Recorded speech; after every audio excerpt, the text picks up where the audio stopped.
quand je vois des gens qui essayent d'économiser, sur tous leurs outils, leurs machins, je me dis: «Mais ils ont peut-être pas compris comment ça marche». Parce que tu vois, moi j'ai plutôt la philosophie de: «OK, vous investissez plus pour gagner plus», tu vois? C'est pas en mode, tu pour essayer de gratter de la marge. Non, vas-y, structure-toi, développe-toi et une fois que tu arrives à un certain niveau et que tu vois que là, bon, bah, OK, tu peux peut-être plus progresser, là, tu optimises tes coûts, tu vois? Mais c'est pas tu optimises tes coûts dès le début, c'est vas-y investir, tente ta chance à fond et après tu verras. Parce que tu vois, si les gens ils investissent à 20 de ce qu'ils peuvent, bah, ils sauront jamais s'ils auraient pu y arriver parce que tu vois, ils auraient mis 100 que ce soit de leur temps ou de leur argent, hein, dans leur projet, bah, peut-être qu'ils auraient réussi. Bienvenue dans le Level Upper, le podcast qui envoie ton entreprise vers la croissance et au-delà. Chez TBP Entrepreneurs, on pense que le succès n'est pas un hasard et qu'il existe des similitudes entre les entreprises qui réussissent. Mais lesquelles sont-elles? Quels sont les leviers à activer pour atteindre cette fameuse croissance? Pour répondre à ces questions, nous nous sommes directement adressés à des figures inspirantes issues de l'univers de l'entrepreneuriat. Tu t'apprêtes à participer à une aventure incroyable autour de l'univers de l'entrepreneuriat. Alors attache ta ceinture car ça va décoller.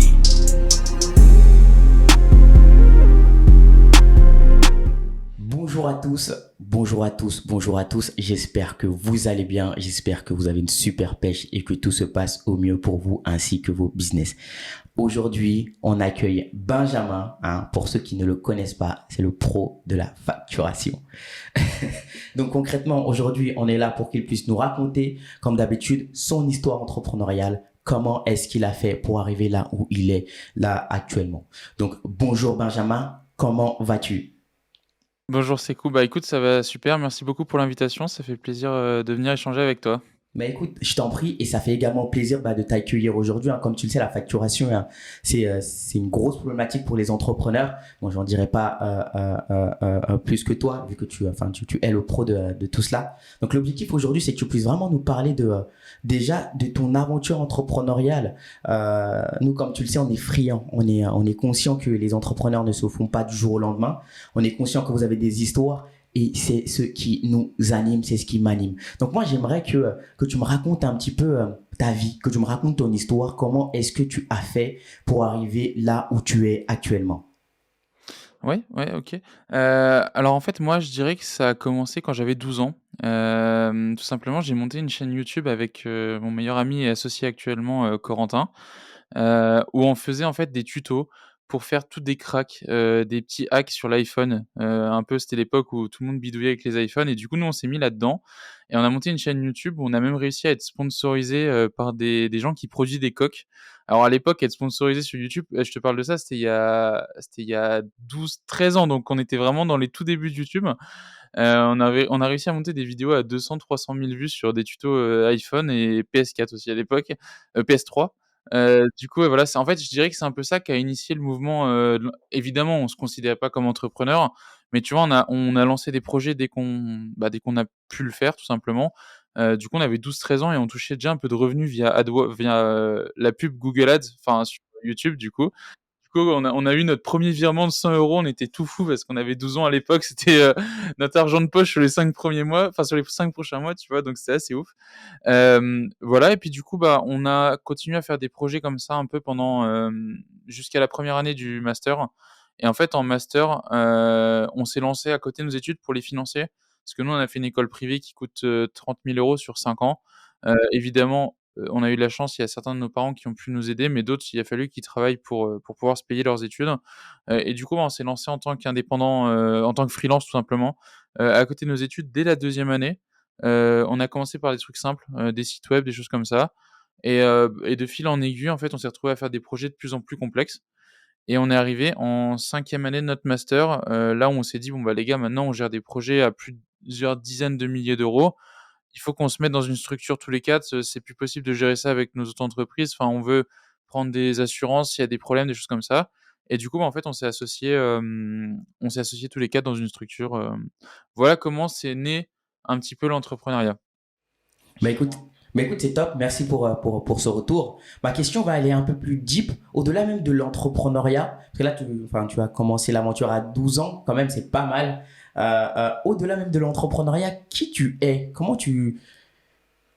Qui est Bah, Benjamin?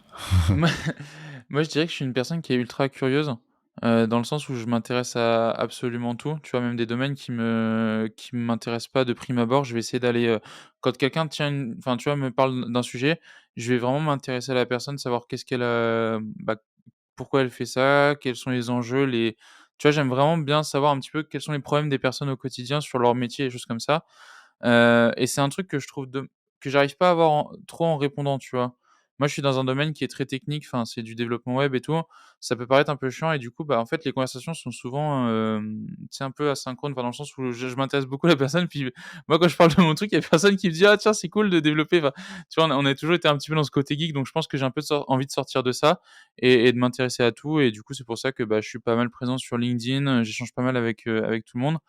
Et heu et je dirais, ouais, moi, j'aime beaucoup, les entrepreneurs tout simplement, parce que, bah, en France, tu dois le savoir, toi, tu es entrepreneur, c'est quand même pas, la terre la plus, fertile pour devenir entrepreneur, même si ça a tendance à changer, et même depuis que j'ai commencé, je le vois, hein, bah, la startup nation, ça sort pas de n'importe où non plus, mais on n'est pas encore dans des mentalités comme aux États-Unis et surtout via l'argent. Moi, tu vois, c'est un truc que, bah, par exemple, l'argent, j'ai envie de comme tout le monde, je pense, j'ai envie de bien vivre, hein, comme dirait, je sais plus qui je crois que c'est Nekfeu qui dit ça, on aime bien enfin on déteste les riches jusqu'à ce qu'on le soit nous-mêmes.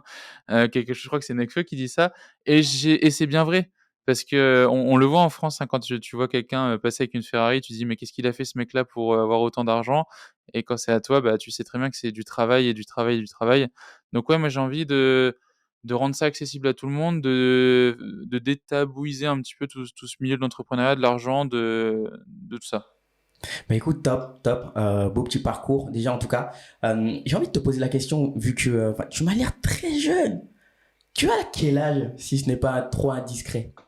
Je viens d'avoir 26 ans là. Incroyable. Je viens d'avoir 26 ans et en fait, moi, le truc, c'est que, tu vois, j'ai jamais été salarié de ma vie. Donc en fait, l'entrepreneuriat, c'est un peu, bah, c'est le truc, tu vois, j'ai fait des stages, j'ai adoré apprendre en stage. Par contre, j'ai détesté la manière dont on me considérait, en tant que stagiaire. Parce que, tu vois, moi, quand je prends un truc en main, j'ai envie que ce soit le meilleur, tu vois? J'ai une vision, peut-être c'est pas la bonne et tout, mais, tu vois, il y a quand tu es en stage, les gens, ils te considèrent pas, ils prennent pas en compte ton avis, tu vois? Évidemment, tu peux te tromper, évidemment, il faut débattre de certaines décisions, de certains choix tactiques et cetera, mais être considéré, même quand tu es stagiaire et c'est ce que nous on a complètement, changé dans notre entreprise. La moitié des CDI qui sont actuellement, chez nous et même, l'exemple peut-être le plus flagrant, c'est, ma CMO et le responsable des partenariats étaient en alternance, chez nous dès la création de l'entreprise, tu vois? Donc on les a vraiment accompagnés sur leur évolution. Ils évoluent avec nous. Évidemment, c'est des personnes qui restent quand même juniors parce que c'est leur premier emploi, tu vois? Mais on a confiance en eux. On sait que, tu vois, en les aidant, en mettant tout ce qu'il faut à leur disposition, bah, c'est des personnes qui peuvent progresser et voilà, ouais, c'est un peu ça la vision que j'ai là-dessus. Ce que je trouve que c'est hyper intéressant et hyper important aussi, c'est que souvent quand on est stagiaire, comme tu dis, hein, parfois on n'est pas très très considéré dans la boîte. Et ce qui fait que bah, on est amené à servir le café ou bien faire des tâches vraiment hyper minimes. Je trouve ça dommage. Bon, il y a des sociétés qui donnent plus de responsabilités. Par exemple, moi, je sais que surtout dans les petites boîtes, quand tu es en stage dans les petites boîtes, tu fais un peu tout. Et je trouve ça génial, justement, au contraire. Lorsqu'on est dans les grosses sociétés, on est plus bloqué dans des cases où on doit faire ça, ça, ça, et puis c'est tout. Et je sais que moi, enfin, quand je travaille avec des stagiaires, enfin, quand je recrute des stagiaires, même si la personne est dans la partie marketing, va toucher un peu de site internet, va toucher un peu de community management, va toucher un peu de tout ce qui touche la partie production de contenu, photos, vidéos, etc., etc. Et cetera. Et c'est hyper stimulant parce que la personne, elle part, au final, elle te remercie parce qu'elle a appris, elle a apprise, mais de l'autre côté aussi, elle t'a donné. Et je trouve que ce partage-là, il se perd de plus en plus parce que parfois il y a des entreprises, des entrepreneurs surtout des entrepreneurs de petites structures aussi qui recrutent des stagiaires pour créer des grosses boîtes. Et très souvent, c'est une grosse erreur parce que, eh bien, concrètement, ces personnes-là, bah, ils sont pas là pour créer des grosses boîtes, ils sont là surtout pour apprendre et pour être accompagnés et surtout donner également. Et je pense qu'il faut voir le juste milieu entre ça, considérer le stagiaire, c'est-à-dire lui donner de l'importance dans les tâches, les missions, etc. Mais de l'autre côté aussi faire attention et ne pas donner des missions, disons, impossibles à des personnes qui viennent apprendre. Et je trouve ça dommage de temps en temps. Je sais pas si tu as vécu ça. Je suis vraiment d'accord avec toi et moi bah, du coup, je suis ingénieur informatique quand même de base, avant d'être entrepreneur et on a pas mal d'exemples, tu vois, dans le développement web. Évidemment, quand tu es en stage, tu peux pas attendre, de la personne qu'elle ait un niveau d'un CTO qui exerce ça depuis 10 ans. Donc évidemment que les tâches seront enfin, tu vois, il faut donner des tâches qui, OK, peuvent avoir de l'importance pour l'entreprise, mais qui sont pas infaisables techniquement, qui sont pas non plus, inaccessibles. Et en fait, ce que j'ai bien aimé, nous, dans notre manière d'aborder les choses, c'est que, tu vois, ça a été progressif. C'est-à-dire que, bah, nous, ils sont venus sur une société de services où les enjeux étaient complètement, bah, étaient plus simples, tu vois? C'était de la communication sur du service, donc c'était pas non plus révolutionnaire, enfin, c'était voilà, c'était assez basique et là, on les a emmenés sur, de la start-up où on a essayé d'un peu de casser les codes et tout et en fait, l'évolution, elle s'est fait assez naturellement, tu vois? On a réussi à les accompagner, à leur donner des billes et je suis d'accord avec toi, tu peux pas t'attendre à un qu'un stagiaire, il produise autant qu'un salarié et normalement, tu as même pas le droit de le faire. Enfin, d'attendre ça, c'est assez nous, en fait, on voulait prendre des alternants pour les conduire en CDI après. C'était vraiment notre vision, tu vois? On voulait former des gens à notre culture d'entreprise, à notre vision des choses et après les emmener sur des CDI. C'est vraiment comme ça qu'on a réfléchi les recrutements. Et c'est pour ça que, tu vois, à l'heure actuelle, on a eu une phase où on a recruté beaucoup d'alternants, et on s'est dit: «Bon, et là, en fait, ce qu'on est en train de faire, c'est recruter plutôt des personnes qui sont seniors pour ensuite pouvoir reprendre des alternants pour pouvoir les encadrer et tout». Par exemple, là, moi, j'ai recruté, une alternante qui va pas mal m'accompagner, mais qui va être attachée à mon pôle marketing sur du community management. Parce qu'on commence à être très présent sur LinkedIn, on a des routines et cetera. Mais nous, il faut qu'on se libère du temps donc tu vois, on va pouvoir la faire monter en compétences, lui montrer un peu le milieu de LinkedIn parce qu'elle avait vraiment à cœur de voir ça et du coup, bah, c'était assez opportun, tu vois? Top. Génial, génial. Bah, j'ai hâte. Si j'ai des profils bah, de recherche, de stage, d'alternance, j'hésiterai pas à t'envoyer. Ok, du coup, maintenant j'ai plein de questions à te poser aujourd'hui, Benjamin. Énormément de questions parce que déjà, de un, ton parcours m'intrigue, même si bon, tu n'avais pas créé ton entreprise à 12 ans, tu avais déjà en fait, cette envie, cette initiative de créer des sites, enfin de créer des vidéos qui sont, grâce pour lesquelles tu étais rémunéré quand même. Donc, je trouve que déjà, c'est un premier pas dans l'entrepreneuriat sans le savoir. Et au-delà de ça, bah, tout ce que tu as fait par la suite, quoi.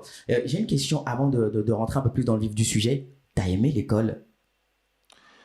Alors, le lycée enfin, en fait, j'ai vraiment vu que ça dépendait des profs que tu avais.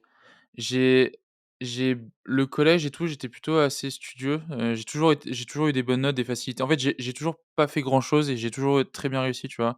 Dans le sens où je bossais pas énormément, en dehors de l'école et tout.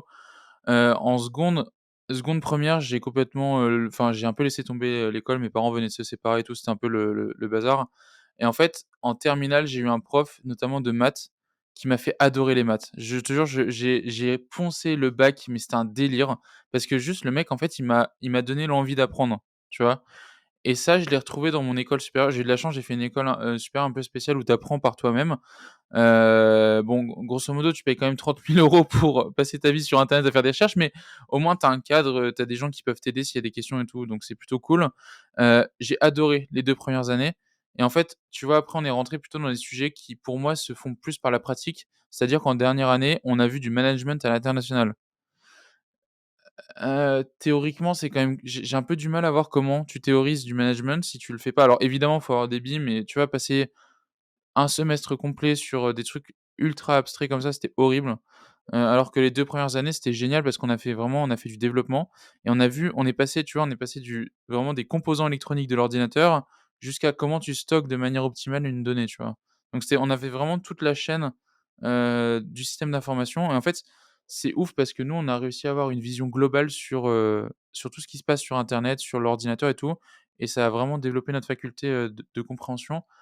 J'ai adoré cette partie-là, mais tu vois, tout le reste, c'était plus compliqué. C'est pour ça qu'on a lancé pas mal de projets à côté et la cinquième année, c'était quand même une bataille avec notre prof pour qu'on puisse, entreprendre à côté et nous libérer du temps à l'école, tu vois? Mais tu sais, c'est fou, hein, il y a de plus en plus d'étudiants entrepreneurs. C'est incroyable, j'échange généralement avec eux. C'est que surtout dans la partie vidéaste ou dans les, en fait, dans les, euh, dans les parcours de création de contenu, surtout. Je trouve que c'est hyper intéressant. Vidéaste, photographe, etc. À chaque fois, j'échange avec enfin, un étudiant. Ah, j'ai ma micro-entreprise qui est déjà créée, etc., etc. Je peux vous facturer. Je me dis, ah, mais c'est génial. Bah, ça, c'est trop cool et moi, je le vois, alors je sais pas toi où tu en es dans tes recrutements, mais moi, quand je recrute quelqu'un, s'il a une auto-entreprise, il met des points en plus sur le tu vois? Autant le diplôme, je m'en fous. J'ai Mhm. jamais regardé un diplôme, je te jure, je sais même pas qu'est-ce qu'ils ont comme diplôme chez moi. Par contre, leur expérience pro, si un mec, il arrive, il a rien fait pendant ses études et tu en as un, il a fait 3 ans de freelance, même si tu sais que c'est pas forcément des expériences qui ont été où tu as été à ton meilleur niveau parce que tu commences et tout, mais ça montre que le mec est déter ou la meuf est, et que vraiment, tu vois, il y a une volonté d'aller plus loin, de découvrir, même d'être indépendant parce qu'être indépendant financièrement, quand, tu es chez tes parents, c'est quand même assez cool. Moi, je l'ai vécu, c'était pas mal, tu vois? J'ai pu sortir, j'ai pu voyager, je me suis payé un voyage aux États-Unis avec mes potes, enfin, tu vois? Et ça, j'aurais jamais pu le faire si j'avais pas bossé à côté pendant l'été, pendant que d'autres, allaient à la plage et faisaient pas grand-chose, quoi. Et je suis arrivé en 5e année, j'avais 2 fois plus d'expérience que tout le monde parce que pendant 5 ans, j'ai bossé l'été, tu vois? Ça fait quand même, sur 5 ans, ça te fait 1 an, et demi de travail complet. Bah, en plus, bah, ça fait vraiment la différence, je trouve. Et ça te rapporte, en fait, ça te ramène une expérience de dingue aussi. Il y a aussi ce mythe, moi je ne pense pas que ce soit un mythe, hein. Les alternants trouvent plus facilement et plus rapidement un job que les personnes qui sont plus, enfin, qui ont fait que de l'initial, quoi. Et je trouve que c'est important et c'est bien de le dire aussi. Et moi, j'incite énormément les personnes qui sont en staff, hein, qui sont en études, d'aller se former, mais au-delà de ça, d'aller faire des stages, des jobs ou d'aller chercher l'alternance parce que tout ce qui touche la partie pratique, c'est génial. On peut apprendre enfin, à faire de la pratique dans des livres, mais la théorie, ça change complètement et on aura justement l'occasion d'échanger dessus dans la deuxième partie de ce podcast sur ton entreprise. J'ai une question pour toi. C'est quoi le plus gros mythe sur l'entrepreneuriat que tu entendu ou que tu vécu? Le mythe. Ouais, que, l'entrepreneuriat, c'est risqué. Heu, alors, en 2000, je t'aurais dit oui, parce que moi j'ai mon père qui avait une entreprise, alors il faisait de la construction de serre, hein, qui n'a rien à voir avec ce que je fais actuellement et en fait, bah, il s'est pas mal endetté pour faire, des choses, pour construire sa boîte et du coup maintenant il va payer des dettes toute sa vie, tu vois? Par contre en 2023, il y a tellement de mécanismes qui permettent d'être financé, sans forcément, mettre en caution sa maison et tout, que bon, au final, le risque, il est quand même assez limité. Évidemment, si on commence à faire des emprunts, on met en caution oui, c'est risqué, c'est sûr, mais pour se lancer en faisant, par exemple, de la prestation de service, du développement de site web comme j'ai fait, le risque, il est de 0. Surtout que maintenant, avec tous les dispositifs, notamment liés à la micro-entreprise, une micro-entreprise, ça s'ouvre en 5 minutes, ça se ferme en 10. Donc tu vois, en termes de risque, on est quand même assez limité. Et comme je dis tu vois, jamais tu perds ton temps quand tu entreprends. Tu apprends des choses, tu vas te planter, faut juste savoir tirer les leçons de sur quoi tu te plantes et les valoriser quand tu vas aller en entretien d'embauche ou des choses comme ça, tu vois? Dis-moi, Mais ouais, je oui, dirais c'est dis-moi, ça. excuse-moi, je t'ai coupé. Vas-y, vas-y, vas-y, je t'en prie. Je voulais savoir justement, parce que tu as parlé de quand tu te plantes, est-ce que tu t'es déjà planté? J'adore, je m'explique hein, pourquoi je pose cette question, parce que moi j'adore les plantages. Je me dis qu'il n'existe pas d'entrepreneur ou d'entreprise ou même d'étudiant, peu importe. Personne ne peut réussir tout du premier coup. On est obligé de se planter. Et ce qu'on voit généralement sur les réseaux sociaux, dans les podcasts, etc., c'est que tout le monde réussit du premier coup. Bam. Mais moi, je suis friand des échecs et surtout de l'apprentissage que l'on fait derrière l'échec. Donc, est-ce que tu t'es déjà planté? Oui et de manière assez forte, ça a failli, je pense ça a failli un peu tout terminer. Alors je t'explique, on a du coup avant Abi, donc avant le logiciel, de facturation, on avait une entreprise de service donc qu'on a fondée à la fin de nos études tous les 4. Et en fait, au bout d'un an, on a un client qui a voulu nous racheter l'entreprise pour intégrer notre pôle de développement, web dans son entreprise. Le truc, c'est qu'en fait, on avait nous, tu vois, on était jeunes, donc on nous a dit des choses, on a fait confiance directement. Pour nous, c'était OK. Donc on a travaillé 3 mois pour cette entreprise gratuitement, parce que les papiers étaient en cours de rédaction, les machins et tout. Et en fait, au bout de 3 mois, un des 2 associés, il nous a dit: «Bah non, en fait, les conditions de l'association, c'est plus ça, il faut faire ça, ça, ça, ça, ça». Des choses qui étaient quand même très, très compliquées à atteindre. Hem et un management horrible, c'est-à-dire que c'était du micromanagement, on n'avait aucune liberté. Des choses qu'on nous avait dit, hein, qu'on aurait de la liberté et tout, mais au final, bah, les personnes n'avaient pas forcément plus confiance que ça en nous, donc on était plutôt très bridés dans nos actions et heu et du coup, bah, en fait, au bout de 3 mois, on a failli perdre toute notre équipe, tu vois? Parce que c'était, du management, comme ça, mais dans l'ensemble de la boîte, que ce soit nous ou nos employés qu'on avait, actuellement et du coup, au bout de 3 mois, on a réuni l'ensemble, de l'équipe dans une pièce un samedi matin. Il y en avait qui étaient en lendemain de cuite, c'était assez drôle, et en fait, on a fait un vote à main levée pour se barrer, tout simplement parce qu'en fait, c'était soit ça, soit, on perdait tout le monde et nous avec, je pense. Il y avait rien de signé au bout de 3 mois, enfin vraiment, on leur a expliqué la situation, heu et puis on est parti tout simplement et en fait, pendant un mois, on a géré toute la merde qu'on avait créée pendant les 3 mois d'avant. Donc les clients qu'on avait dû larguer parce qu'ils voulaient que ça se fasse vite, les gens avec qui on s'était un peu froissés parce qu'ils comprenaient pas pourquoi du jour au lendemain on avait changé comme ça et hem et du coup, bah, on a créé Abi, 1 mois après, suite à cette, grosse, mésaventure parce qu'en fait, nous, on avait à cœur que toute l'équipe bosse sur un seul et même produit. On n'arrivait pas à créer une cohérence, sur du service. Donc, on a vu qu'on était quand même plus drivé par le produit et du coup, bah, on est allé sur une boîte de produits, à la suite de ça. Donc ça a été une période horrible à passer, que ça soit financièrement, émotionnellement, humainement, enfin c'était horrible et voilà comment on a lancé la boîte donc ouais, non, c'était pas simple. C'est Bah, j'imagine, tu crées, enfin, quand tu crées ta boîte, c'est comme si tu avais un nouveau bébé. Et bah, si j'ai bien compris, tu as plusieurs associés, enfin, tu as quand même pas mal, enfin, ouais, vous êtes quatre, et tu as quand même une assez grosse équipe pour l'instant. Donc, créer tout ça et en quelques mois se dire que voilà, on va fermer parce qu'il y a eu un mauvais management, il y a eu un mauvais deal qui s'est passé. Je trouve ça très très dommage et très très chiant. Mais du coup, parce que j'adore ce qui t'est arrivé, pas parce que c'est une expérience que j'aimerais vivre, hein, c'est une expérience je pense que toi aussi t'aurais pas aimé vivre, mais je pense que tu as appris des choses disons de ce mauvais deal, de cette mauvaise collaboration. Qu'est-ce que tu as appris? de ne pas lésiner sur l'investissement, qui peut paraître un peu, overkill, enfin trop pour le moment, en avocat et en expert comptable. C'est un truc, vraiment, nous, l'expertise comptable de 2020-2021, ces périodes-là et 2022 même, a été très mal faite. C'est-à-dire qu'on a fait confiance, pareil, à des gens, qui, nous promettaient monts et merveilles et qui nous faisaient payer un peu moins cher et en fait, on est en septembre 2023 et on récupère les galères de janvier 2022, tu vois? Et en fait, ça nous fait là, on vient de passer une semaine à retrouver toutes les factures parce que l'expert comptable, il a mal exporté ce qui se passe. Enfin, entourez-vous de personnes, même si vous payez plus cher. Nous, tu vois, par exemple, les avocats, au début, on avait pris des avocats, les moins chers.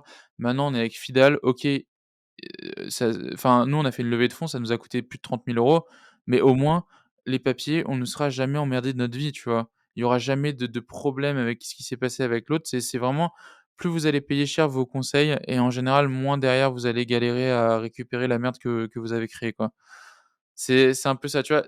Moi, ça me fait enfin, c'est pas que ça me fait rire, mais quand je vois des gens qui essayent d'économiser, sur tous leurs outils, leurs machins, je me dis: «Mais ils ont peut-être pas compris comment ça marche». Parce que tu vois, moi, j'ai plutôt la philosophie de: «OK, vous investissez plus pour gagner plus», tu vois? C'est pas en mode, tu pour essayer de gratter de la marge. Non, vas-y, structure-toi, développe-toi et une fois que tu arrives à un certain niveau et que tu vois que là, bon, bah, OK, tu peux peut-être plus progresser, là, tu optimises tes coûts, tu vois? Mais c'est pas tu optimises tes coûts dès le début, c'est vas-y investis, tente ta chance à fond et après tu verras. Parce que tu vois, si les gens ils investissent à 20 de ce qu'ils peuvent, bah, ils sauront jamais s'ils auraient pu y arriver parce que tu vois, ils auraient mis 100 que ce soit de leur temps ou de leur argent, hein, dans leur projet, bah, peut-être ils auraient réussi, tu vois, au final. Top.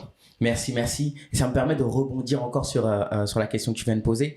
C'est qui tes meilleurs amis? Si par exemple demain tu devais tout recommencer, qui seraient tes meilleurs amis? Quand je dis tes meilleurs amis en termes entrepreneurial, comme tu le sais, un entrepreneur qui essaie les talents, enfin, c'est un entrepreneur qui, c'est très difficile de se développer seul. Là, par exemple, tu as dit que tu as conseillé sur la partie, disons, comptabilité, etc. Si demain tu devais refaire, enfin, on crée une boîte, de quel type de personne est-ce que tu t'entourerais professionnellement dès le début?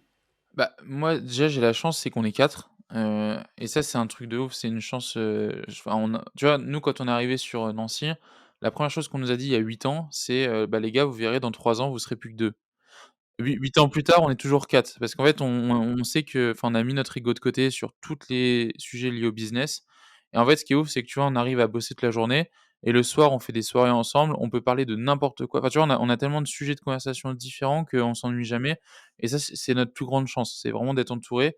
Après sinon, moi, ce que je ferais, c'est de m'entourer d'entrepreneurs qui ont vraiment envie de faire des trucs, tu vois? Parce que je vois beaucoup de gens qui font des concours, qui font des trucs, pendant des mois et en fait, qui développent pas leur business.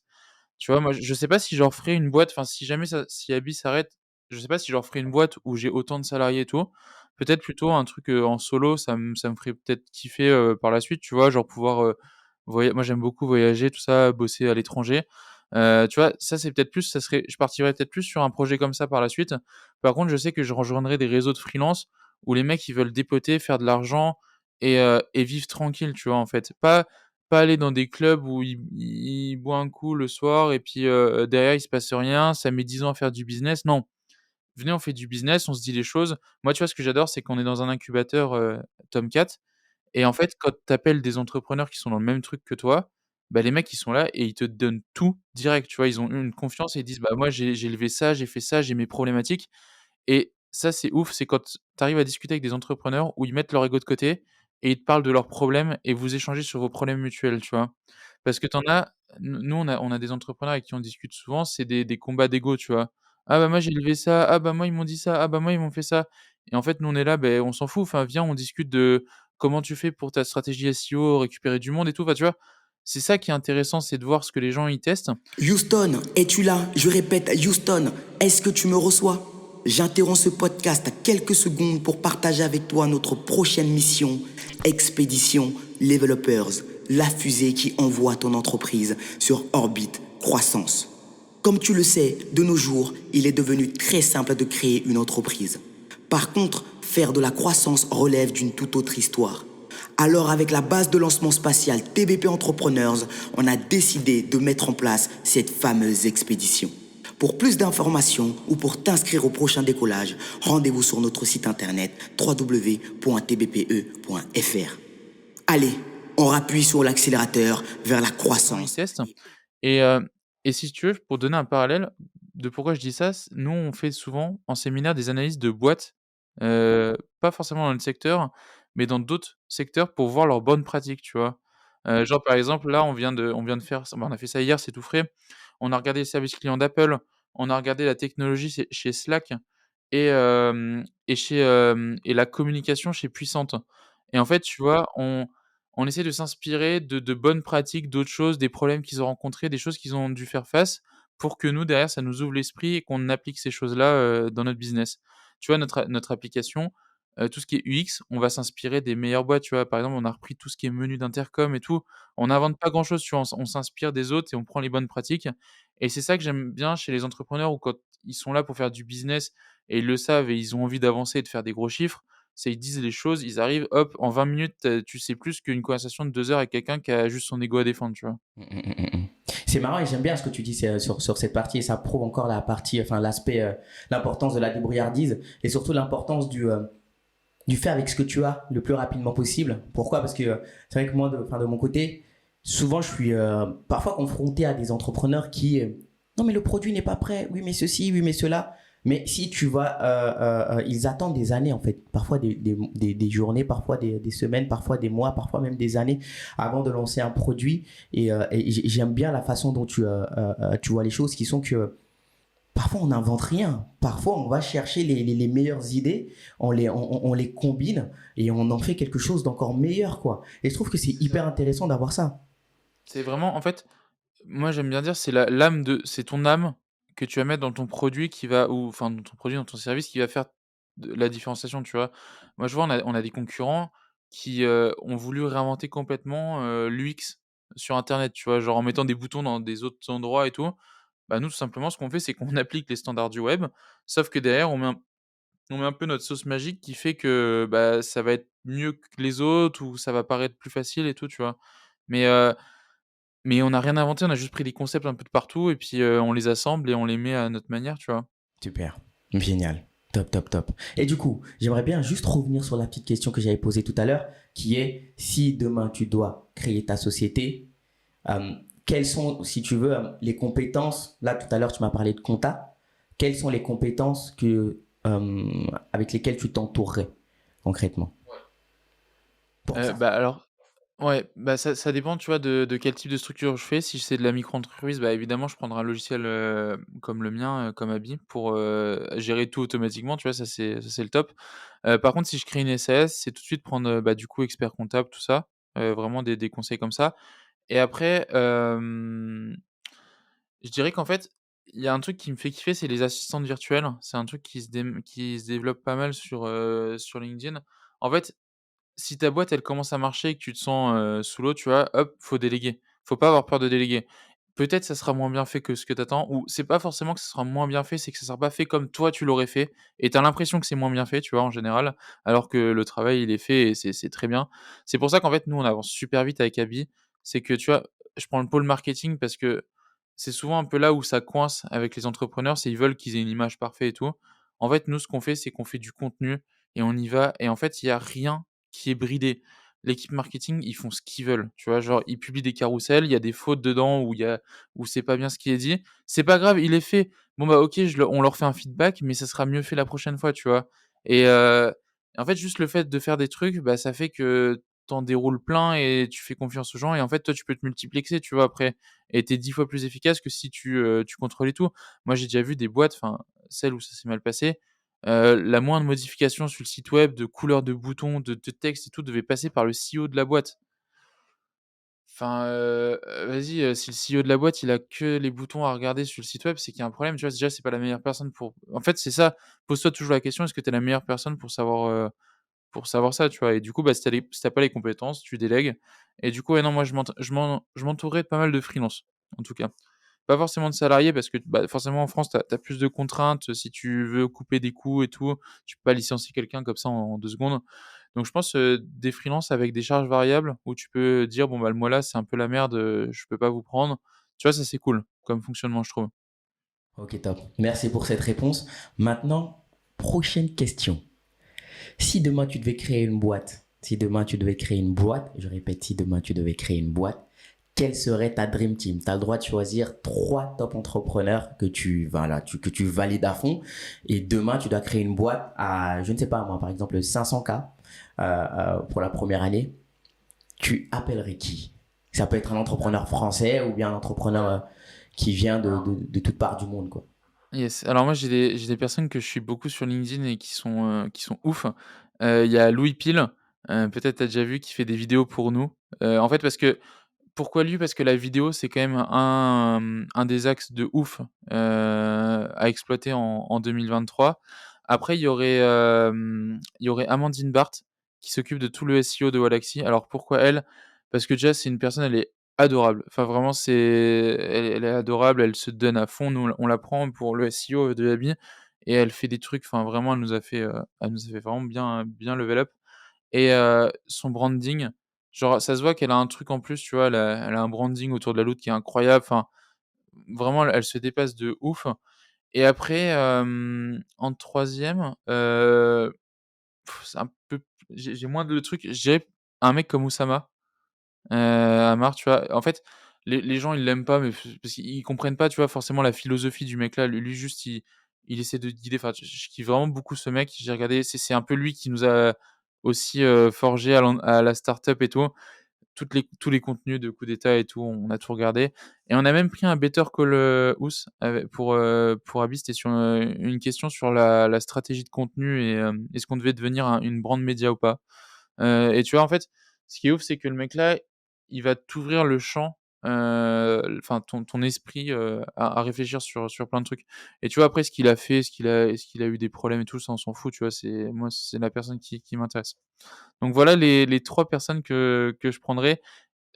Si je devais pas refaire avec mes associés parce que sinon ça serait mes associés évidemment, mais si c'est 3 autres entrepreneurs, ça serait eux. La Dream Team, une personne hyper qualifiée en SEO, c'est ça? Ouais, ouais, c'est ça, SEO, content, même, tu vois, content social media et tout parce qu'elle le fait pour elle-même, donc ça, c'est plutôt cool. La personne en vidéo, parce que c'est puis même, genre Louis, il fait des trucs, oufissimes, et puis, bah, une personne pour, être la tête de la boîte, la représentation publique, faire, vraiment du contenu viral avec des avis bien tranchés. Oui, tu sais, c'est fou, hein, j'entends beaucoup parler de d'Oussama et je t'avoue aussi, oui, je t'avoue, j'ai regardé toutes ses vidéos. J'aime beaucoup ce mec, hein, tout ce qu'il représente. Bon, il a ses histoires. Qui n'a pas d'histoire, j'ai envie de dire. Il a ses détracteurs. Qui n'a pas de détracteurs également, j'ai envie de dire. Qu'on l'aime ou qu'on l'aime pas, il y a les preuves de ce qu'il a fait concrètement, quoi. Et c'est vrai que pour moi, c'est une personne, en tout cas, si tu dois créer une entreprise, si tu dois parler de stratégie, si tu dois parler surtout, disons, d'ouverture d'esprit, ça doit être ouf, quoi. Et je t'avoue, j'ai pas pris de Better Call Ous, mais j'ai pas mal de retours de personnes qui, waouh, on l'a appelé, c'est hyper génial. J'avais même vu à un moment donné aussi qu'il avait essayé, enfin, il avait essayé ou réussi plus ou moins à scaler l'appel. Et là, ça m'avait, j'étais devenu complètement fou. Pendant que les autres cherchent à scaler le consulting et les conseils, lui, il met tout son savoir dans dans une IA qui lui permet de répondre du matin au soir aux personnes, quoi. Donc, ce type de cerveau, quand tu l'as avec toi, je pense que tu passes de 0 à 10 et de 10 à 100 très, très, très, très, très rapidement. Et c'est intéressant ce que tu dis, le de 0 à 1, enfin, parce que nous, on est dans cette période de 0 à 1, de ça c'est marrant comme, si tu veux, on pourra en reparler du concept là, mais j'aime bien, voir ces phases-là, tu vois? Pourquoi est-ce que tu as décidé avec ta société Abi de te lancer dans la facturation? Bah, tu l'as dit, c'est pas très sexy et en fait, nous, on a envie de changer ça. En fait, vu qu'on a été freelance et tout, on a vu qu'il y avait plein d'outils qui existaient, mais il y a des trucs, ça fait même peur à regarder et tu vois, nous, on s'est dit: «Bah, il y a vraiment un truc à changer». Il y a des usages en fait, c'est un marché qui est en pleine évolution et ça fait quand même, nous, on a bossé dedans pendant 7 ans, pendant nos stages, on a fait, des projets pour des clients sur de la facturation de chantier, des choses comme ça. Donc en fait, on a un peu baigné dedans et on s'est dit: «Bah, tiens, c'est le domaine qu'on connaît le mieux». Il y a des usages à changer, il y a des besoins qui sont en train de se créer, il y a la facturation électronique qui arrive, qui sont des opportunités marché de ouf et on a essayé de regarder aussi un truc qui était réplicable, pas mondialement, mais au moins en Europe, tu vois? Parce que notre ambition, c'est quand même de faire une énorme boîte, donc tu vois, de pouvoir avoir un marché qui grossit et aussi parce que le marché des freelances, tu vois, il est en pleine expansion. Hem Et on avait vraiment l'impression qu'on pouvait changer les choses, tu vois? C'était vraiment ça et pour être honnête, moi, j'adore tout ce qui est comptabilité, facturation. Je trouve ça, en fait, c'est des chiffres et j'aime beaucoup les chiffres et c'est très logique comme tu vois? Nous, on est ingénieurs, donc on aime bien tout ce qui est logique, tout ce qui est rationnel, tu vois? C'est comme ça les ingés et du coup, bah, c'est des trucs qui sont plutôt cool à quand tu as des petits casse-têtes un peu de compta et tout à résoudre. C'est des choses qu'on adore, c'est des défis, tu vois, qui sont assez cool. Par contre, je t'avoue que si je devais relancer une boîte, ça serait complètement différent, le domaine. Vraiment complètement différent. Je pense que je me lancerais dans la sextech. Ok, d'accord. J'ai déjà réfléchi, ouais. Parce qu'en fait, si tu vois, c'est un truc, moi, enfin, c'est un truc, je m'en fous. J'ai absolument aucun tabou de parler de ça avec, n'importe qui. Enfin, tu vois, avec mes potes, tout ça, il y a aucun problème. En fait, je me dis: «C'est tellement tabou qu'il y a plein de trucs à faire», tu vois? C'est des marchés à milliards, c'est des trucs, personne veut se lancer dedans parce que: «Ah bah, maman, je fabrique des sextoys». Et c'est pas facile à dire, tu vois? Et ça serait vraiment dans ce domaine-là, je Mais pense. du coup, ça se dirait un peu plus, c'est pas catholique tout ça, c'est steak. C'est vrai qu'il y a une grosse opportunité quand on regarde par exemple sur les sites les plus visités du monde. C'est complètement fou les sites de ce genre-là apparaissent dans les premiers. Mais bon après il y a cette partie un peu plus catholique qui dit que oui non j'ai pas à me lancer dedans mais business is C'est vrai, j'ai business. pas ce problème, du coup. Voilà. Donc voilà. Mais du coup j'ai une question maintenant. Hein, je pense que tu as répondu un petit peu mais parle-nous d'Abi. C'est quoi Abi? Si tu devais me pitcher vraiment, c'est Ouais. quoi? Alors si je te le pitch en très rapidement, l'ambition d'Abi, c'est de devenir le one stop shop, donc vraiment l'application tout en un pour les indépendants. Que ce soit pour gérer leur entreprise, donc gérer, comme on peut l'entendre, de manière comptable, administratif, les relations avec les organismes publics. Et aussi tout ce qui va être la partie vente, gestion de projet, où on va essayer de simplifier, tu vois? Vraiment de connecter la facturation avec les projets de l'entrepreneur. Donc dedans, on intègre, du coup, au niveau de la facturation, facturation, devis, acompte, bon de commande, enfin, tu peux vraiment tout faire. Ensuite, tu peux déclarer ton chiffre d'affaires à l'URSSAF quand tu es indépendant, en un clic. tout est calculé automatiquement, tu vois? C'est tout en fait, on a essayé d'automatiser tout ce que les entrepreneurs, ils doivent faire qui leur prennent du temps. Tu vois, tes livres comptables sont totalement automatisés et derrière, en fait, ce qu'on est en train de développer, c'est tout des briques un peu plus de productivité. Tu vois, on a développé un petit Trello qui permet de gérer tes projets et en fait, bah, dans Habit, tu peux gérer tes projets, mais cliquer en un bouton pour créer une facture. Tu peux suivre le temps que tu passes sur chaque projet avec un petit suivi du temps. Donc tu vois, en fait, c'est vraiment d'essayer d'équiper l'entrepreneur pour qu'il ait, tout en un seul endroit, qu'il se pose jamais de questions: «Est-ce que je suis en train de faire n'importe quoi avec ma compta? Est-ce que je suis pas, carré avec la loi?» tu vois? Vraiment Mais pour c'est fou, le j'ai libérer de l'impression que cette c'est charge-là. un ERP 2.0. Tu me diras si j'ai C'est ça, raison ou pas. c'est ça. C'est exactement ça, c'est un ERP 2.0 et en fait, on a essayé de prendre le contre-coup des autres, c'est de pas faire un truc ultra compliqué, mais justement de rester le plus simple possible pour, pas sortir des chars d'assaut comme HubSpot, Salesforce, enfin tous les choses qu'on a pu, connaître, dans des gros groupes, des choses comme ça. Vraiment de rester simple. Nous, notre cible, c'est les indépendants, que ça soit en micro-entreprise, en SAS, en SASU, jusqu'à, j'ai envie de dire 4-5 salariés. Au-delà, on n'a pas vocation à les gérer, c'est pas notre cœur de métier. Nous, tu vois, on a vraiment envie de résoudre un problème, mais de le résoudre super bien et de rester, concentré là-dessus. Et évidemment, tu vois, on a envie de mettre plein de choses autour, de l'application simplement de facturation, de devenir, on a mis un CE, donc un comité d'entreprise pour les indépendants. C'est-à-dire que via Abi, ils peuvent souscrire pour 5 € par mois, pardon, à un CE comme un salarié classique qui leur donne, accès à des réductions sur Europa Park, le ciné, enfin tout ce qu'on peut avoir dans un CE. Donc tu vois, c'est aussi de faire que l'entrepreneuriat indépendant, il soit vu mieux et que les indépendants puissent aussi avoir les mêmes avantages, que les employés. Peut-être qu'un jour on arrivera à faire des tickets resto pour les indépendants, on verra, mais tu vois, c'est vraiment aller dans cette direction-là, que ce soit simple et qu'ils puissent avoir les mêmes raisons de se lancer en indépendant qu'être salarié. Mais écoute, je trouve ça vachement intéressant parce que Dieu seul sait à quel point la facturation, c'est quelque chose d'assez chiant. On veut récupérer l'argent des clients, mais facturer, envoyer aux organismes compétents, etc. C'est une tannée, c'est vraiment chiant à faire. Ouais. Donc, avoir à disposition des outils comme ça peut vraiment nous faciliter la vie. Du coup, j'ai envie de te poser la question suivante. Tu réponds à disons, pain point? Tu réponds à quelle difficulté? Moi, par exemple, je suis entrepreneur. Voilà, pourquoi est-ce que j'irais télécharger l'application Adi? Parce qu'il faut le dire, c'est une application. Ouais, c'est une application web pour l'instant, il y a pas de téléchargement, donc c'est juste tu te rends sur internet et tu as accès à l'appli. Le pain point, je dirais, c'est vraiment alors, il y en a plusieurs en fonction de l'étape où tu en es dans ta vie d'entrepreneur. Tu vois, on a un accompagnement sur la création d'entreprise, donc ça veut dire que tu nous donnes tes papiers, on s'occupe de tout et là, tu es sûr d'avoir une entreprise qui est bien créée. Ensuite, sur la gestion, je dirais que c'est libérer ta charge mentale, tu vois?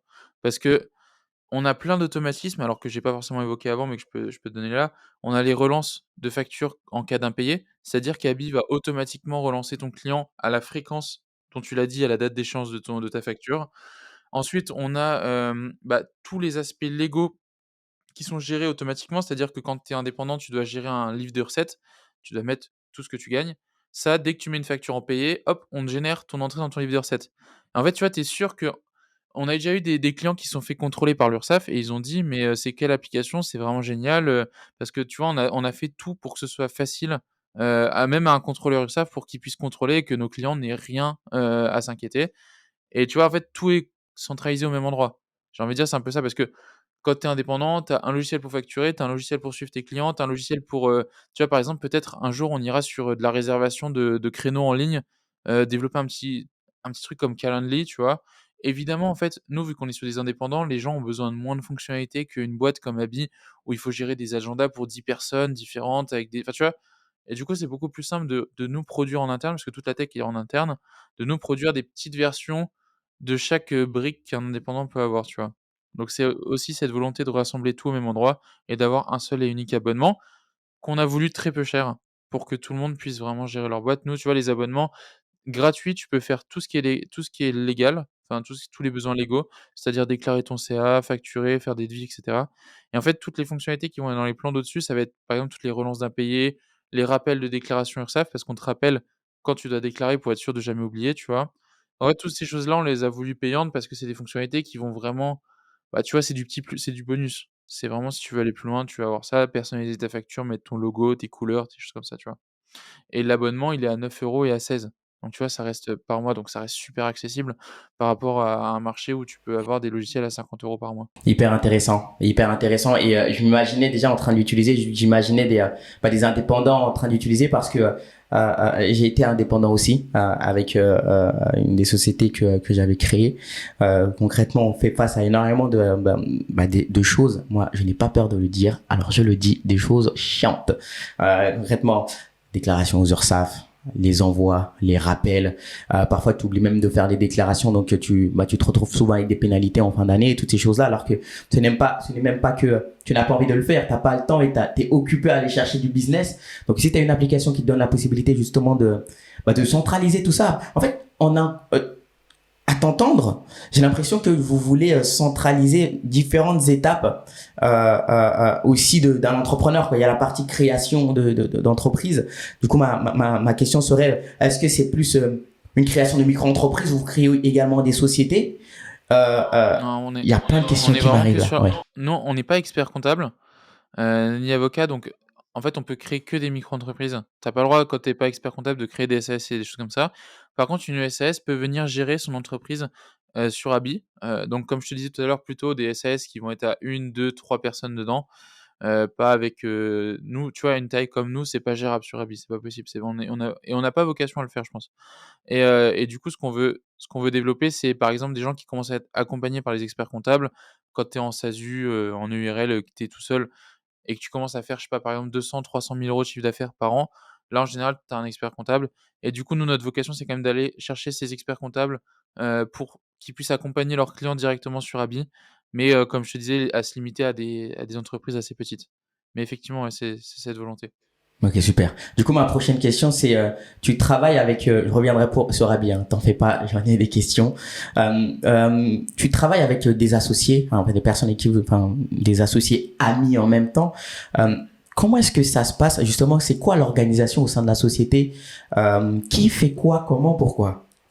Alors nous, on a eu de la chance, c'est que malgré qu'on ait fait la même école, on est ultra complémentaires dans les verticales qu'on touche.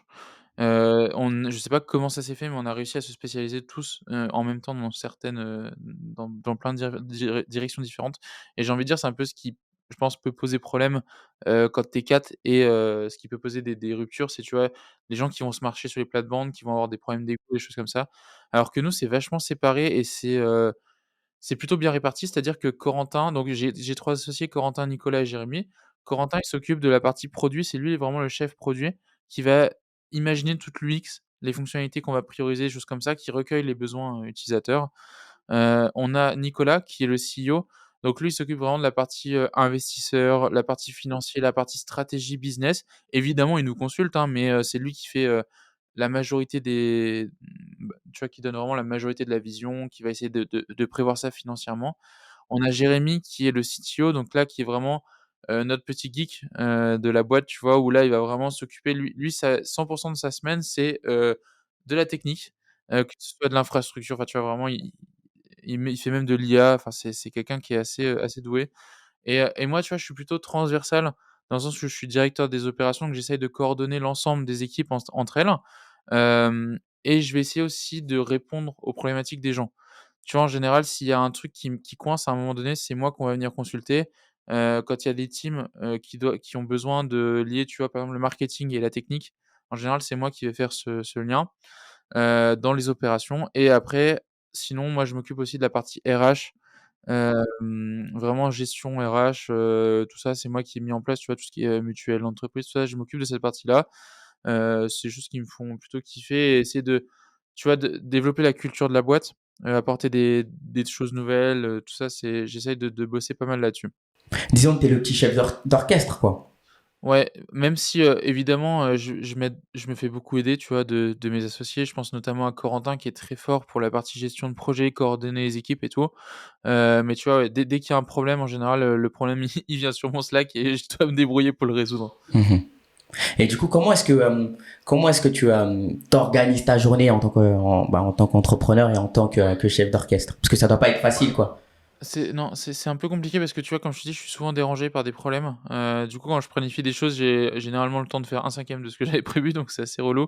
Moi, ce qui marche bien, c'est, une to do la veille sur papier et je fais, tu vois, je planifie des choses, je me mets une priorité que je dois faire absolument le lendemain et je fais ça. Après, j'avais essayé aussi, c'est de bloquer des créneaux de travail, tu vois, dans mon agenda directement pour que les gens voient où je peux pas être dérangé. On est en train de bosser là-dessus, on en a parlé, on a fait un séminaire il y a 1 semaine là-dessus, qu'il fallait qu'on réorganise un peu la manière de travailler parce qu'avant, tu vois, on était 10. Maintenant, on commence à être plus 20. Donc il faut réussir à organiser tout le monde, que les gens arrêtent de se déranger entre eux et qu'il y ait des sessions qui soient vraiment dédiées au travail profond et d'autres, aux réunions, aux dérangements, aux résolutions de problèmes. Intéressant. D'ailleurs, j'avais une question aussi sur cette partie organisationnelle. Vous êtes quatre associés. Disons la transmission de travail, l'organisation, ça se passe concrètement comment? C'est-à-dire que, par exemple, tu as ton CEO qui donne disons, des missions. Comment est-ce que vous vous organisez, etc. Ouais.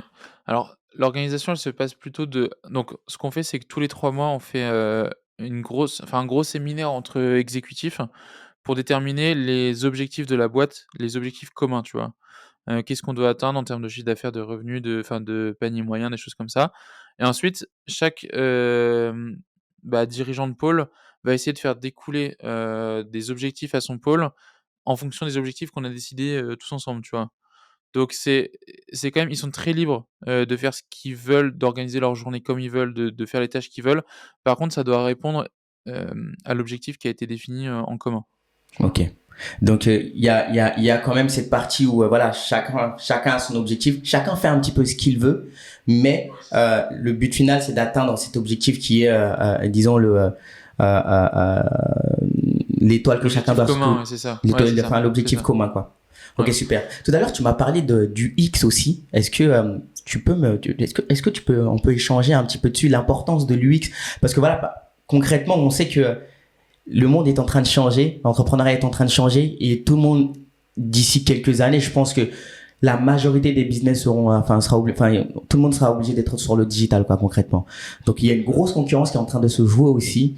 Il y a des sites qui sont faits sur WordPress, des sites un peu bateaux, etc. Est-ce que tu veux nous parler de l'importance de l'UX, surtout sur le digital? Bah, nous, tu vois, je crois qu'à l'heure actuelle, on a presque 300 avis sur Google. On a une note de 4,9 sur 5. Je pense que dans 80 des avis qu'on a, c'est, l'application est super intuitive à utiliser, tu vois? C'est En fait, vu qu'on résout un problème complexe, ce qu'il faut dire, c'est que plus ton problème est complexe, plus ton UX doit être incroyable pour que les gens, comprennent, tu vois, comprennent, ce qui se passe en 2 secondes. Comme tu dis tout à l'heure, on parle de sujets qui sont chiants, on parle de facturation, les gens ont déjà pas envie d'y aller.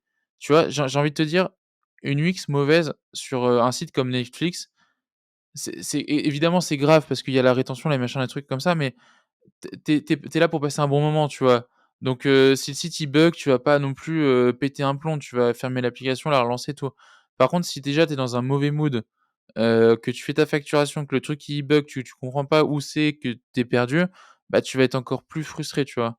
Là vraiment, donc c'est là où nous, on se doit d'avoir une UX irréprochable et après on le voit, ça joue sur notre revenu, ça joue sur le taux d'activation de nos utilisateurs. Tu vois, on a sorti une bêta de notre application avec des stats. On a fait 40 d'activation en plus juste en refaisant l'UX. Il y a rien qui a changé derrière, les fonctionnalités sont les mêmes.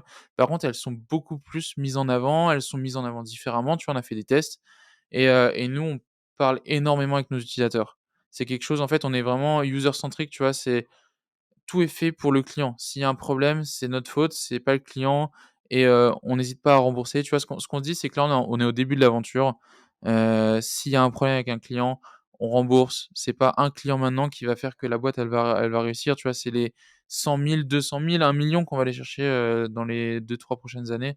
Hem, donc user centric, à fond. J'aime beaucoup cette philosophie d'être concentré sur le client. On reviendra là-dessus. Ma prochaine question, c'est plus, euh, c'est quoi vos objectifs cette année avec Abby? L'objectif, c'est ça?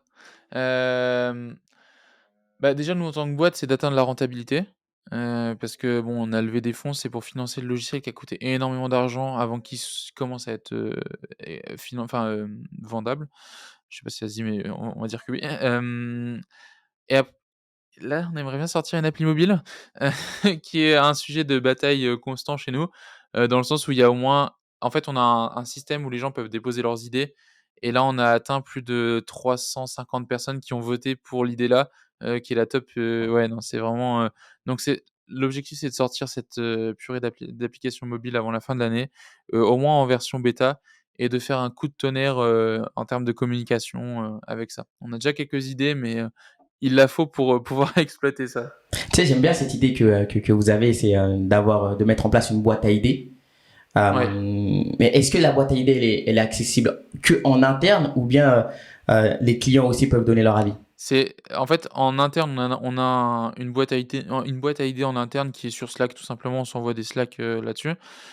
Par contre, on a un logiciel qui s'appelle Frill et qui permet en gros aux utilisateurs de déposer leurs idées et aux autres utilisateurs de voter pour les idées qui les intéressent le plus et en fait, les idées qui ont le plus de votes sont en général priorisées dans la roadmap. Il y a aussi une question d'impact business parce qu'évidemment, développer des fonctionnalités, ça coûte cher. Nous, au bout d'un moment, il faut qu'on gagne de l'argent parce que si on revient donc Abi à 2 ans, il y a 1 an, on gagnait 0 €. On n'avait pas de business model, tout était gratuit. Heu donc il a fallu qu'on gagne un peu d'argent quand même, donc on priorise les fonctionnalités avec des impacts business où on peut monétiser et celles où ça rend service, au plus de monde. Tu vois, par exemple, l'appli mobile va sûrement nous rapporter, 0 € directement. Par contre, ça va jouer sur la rétention, donc sur la valeur à vie de nos utilisateurs, sur la satisfaction client, tu vois? Il y a plein d'autres choses qui sont à prendre en compte quand tu priorises des fonctionnalités. Ouais, carrément. Et du coup, j'ai une petite question, c'est dans le pipe, est-ce que vous prévoyez par exemple de mettre tout ce qui touche la partie note de frais, etc. Parce que je me dis que si vous avez une application mobile, moi, ça me fait chier de prendre à chaque fois des photos avec mon téléphone, aller sur mon ordinateur, scanner, envoyer la photo. Alors que si tu as l'outil qui gère déjà la partie facturation, déjà les relations avec l'URSSAF, et bien de l'autre côté, ben, si tu scannes aussi et que tu as la possibilité de travailler sur tes notes Ouais, de frais, ça c'est donnerait une exact. raison de plus de créer l'application et voilà Ouais. quoi. Je pense que c'est le use case le plus intéressant dans l'application mobile d'avoir vraiment en fait, tu as ta transaction bancaire qui arrive, tu scannes le justif et hop, tu parles plus, tu vois? Nous, ce qu'on pense développer, c'est ça, parce qu'en fait, on a une connexion avec un partenaire, bancaire à toutes les banques, de France et du monde. Donc tu connectes ta banque et en fait, tu es capable de faire ta comptabilité, notamment sur les dépenses, de dire: «Bah, voilà, j'ai dépensé tel argent, tel machin» et ça va te permettre de calculer tes charges aussi, de voir un petit peu si tu gagnes de l'argent ou si tu en perds et du coup, bah, l'application mobile, ça serait créer des factures et déposer les justificatifs sur, tes transactions bancaires. Génial. Ça, c'est Bah, vraiment les deux priorités, je pense. tu sais que j'ai hâte Mais de voir pareil, ça sera cette application en co-construit ligne. avec ouais, ça sera co-construit avec les utilisateurs, dans le sens où on va mener des enquêtes, en interne pour savoir quelles sont les fonctionnalités les plus attendues sur l'appli mobile et ça sera aussi, développé en fonction de ça. Ce sera plus du test and learn, quoi. Ouais, Test and c'est learn ça. jusqu'à sortir une version finalisée qui sera aussi en constante amélioration. C'est ça, exactement. Super. Maintenant, comme tu le sais, depuis tout à l'heure, je le répète, j'ai une autre petite question. T'en fais pas, j'en ai encore quelques-uns. Après, on aura fini, mais le podcast est très intéressant et surtout le sujet aussi qui est badant, mais qui donne envie de rester et qui est un sujet principal, la facturation pour les entreprises. Hein. Bah, si tu factures pas, bah tu fais pas d'argent concrètement. Bah, Ouais. légalement, en tout cas, tu dois faire des factures.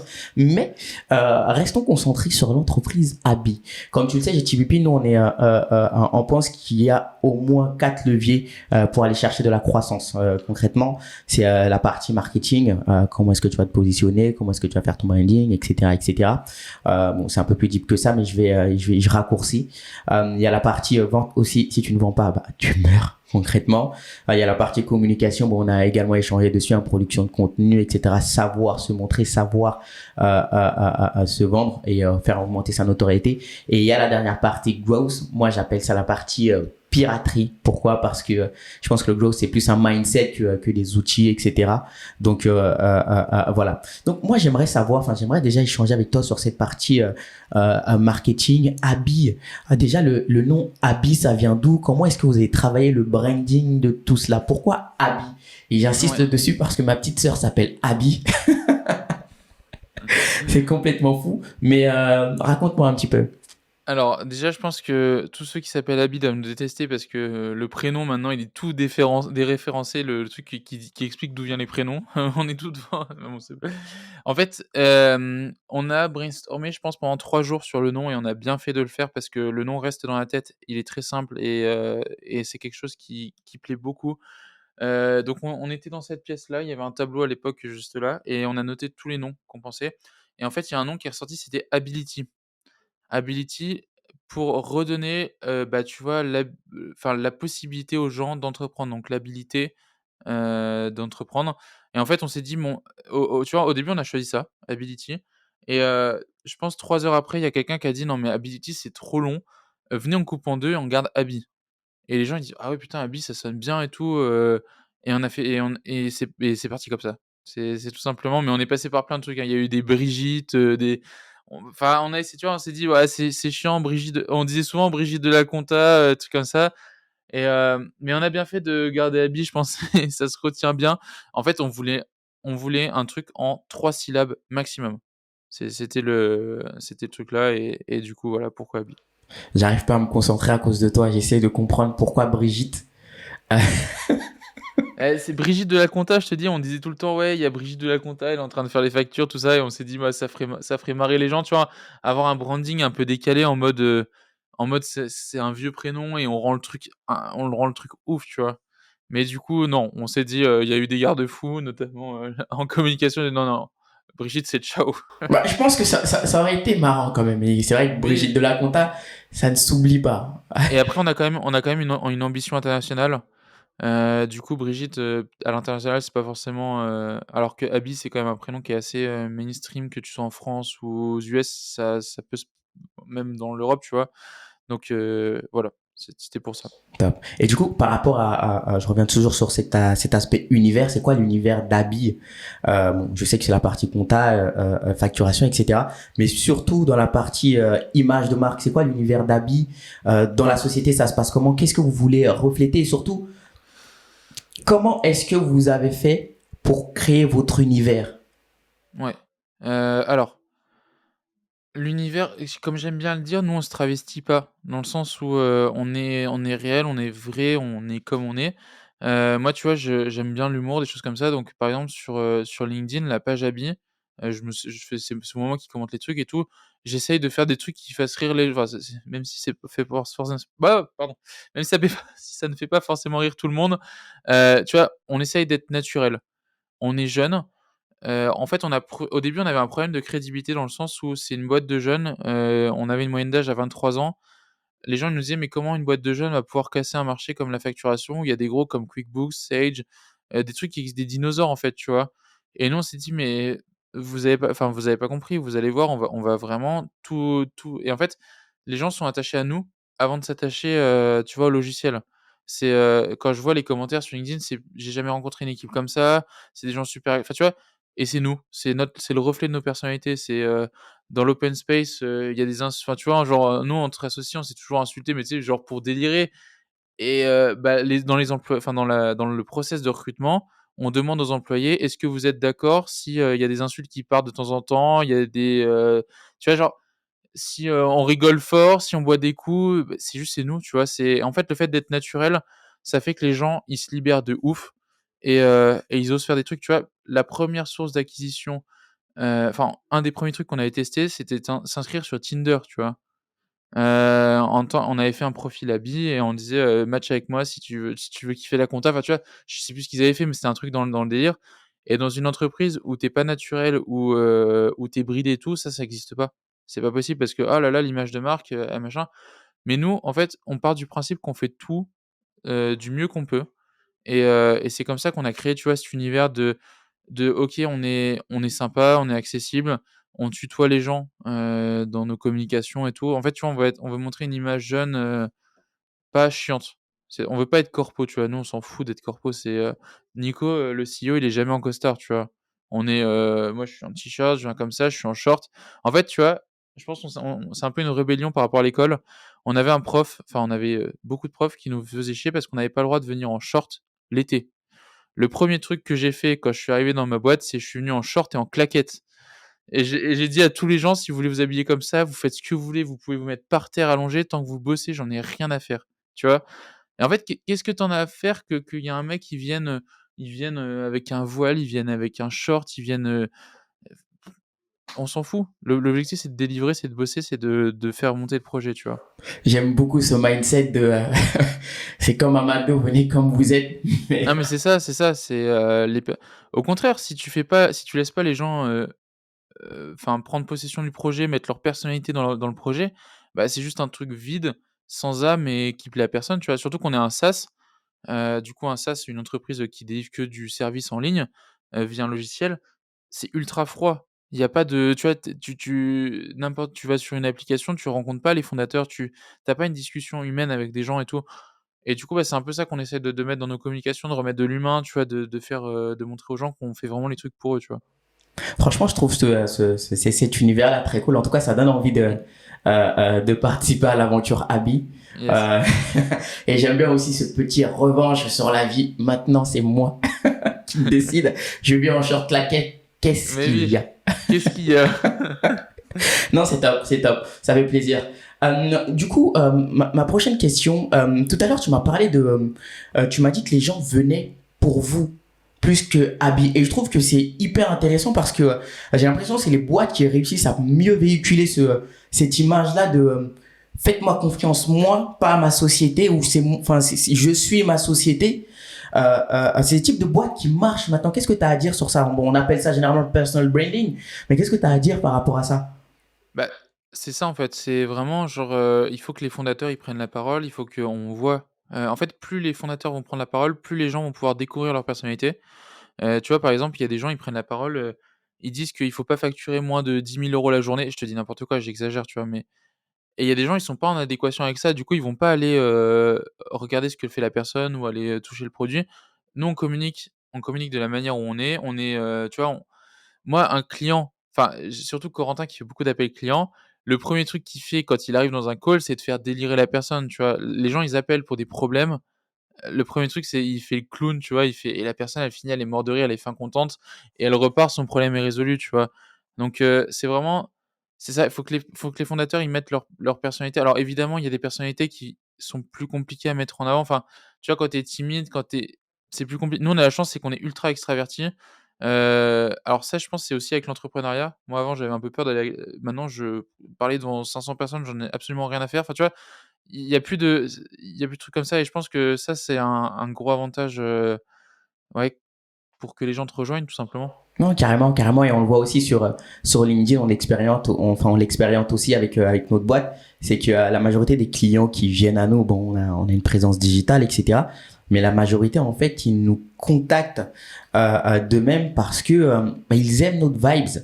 Ouais, Comment c'est est-ce qu'on ça. se comporte, comment est-ce qu'on réagit. Voilà, moi, je suis avec mes 3 associés aussi. Je suis en t-shirt, Et beh, voilà, c'est ça, j'ai une casquette TVP, j'ai un pantalon à rayures à la Fela Kuti, euh, je mets des claquettes et je m'assois et avant de commencer un audit ou peu importe, on rigole bien, on se détend parce que généralement quand un client vient te voir, c'est qu'il a un problème, il a un souci, il a quelque chose qui le tracasse et si on ne prend pas en compte cet aspect psychologique qui est de le détendre, généralement en fait le deal ne se fait pas. Déjà ça se passe mal parce que ouais. la personne a toujours cette frustration et en plus faut qu'elle paye. Mais par la suite, bah, peut-être qu'elle est même pas sûre que ça va bien se passer. Donc je trouve que cette partie, enfin ce que vous faites en tout cas, est super intéressant parce qu'on Ouais. l'expérimente également de notre côté.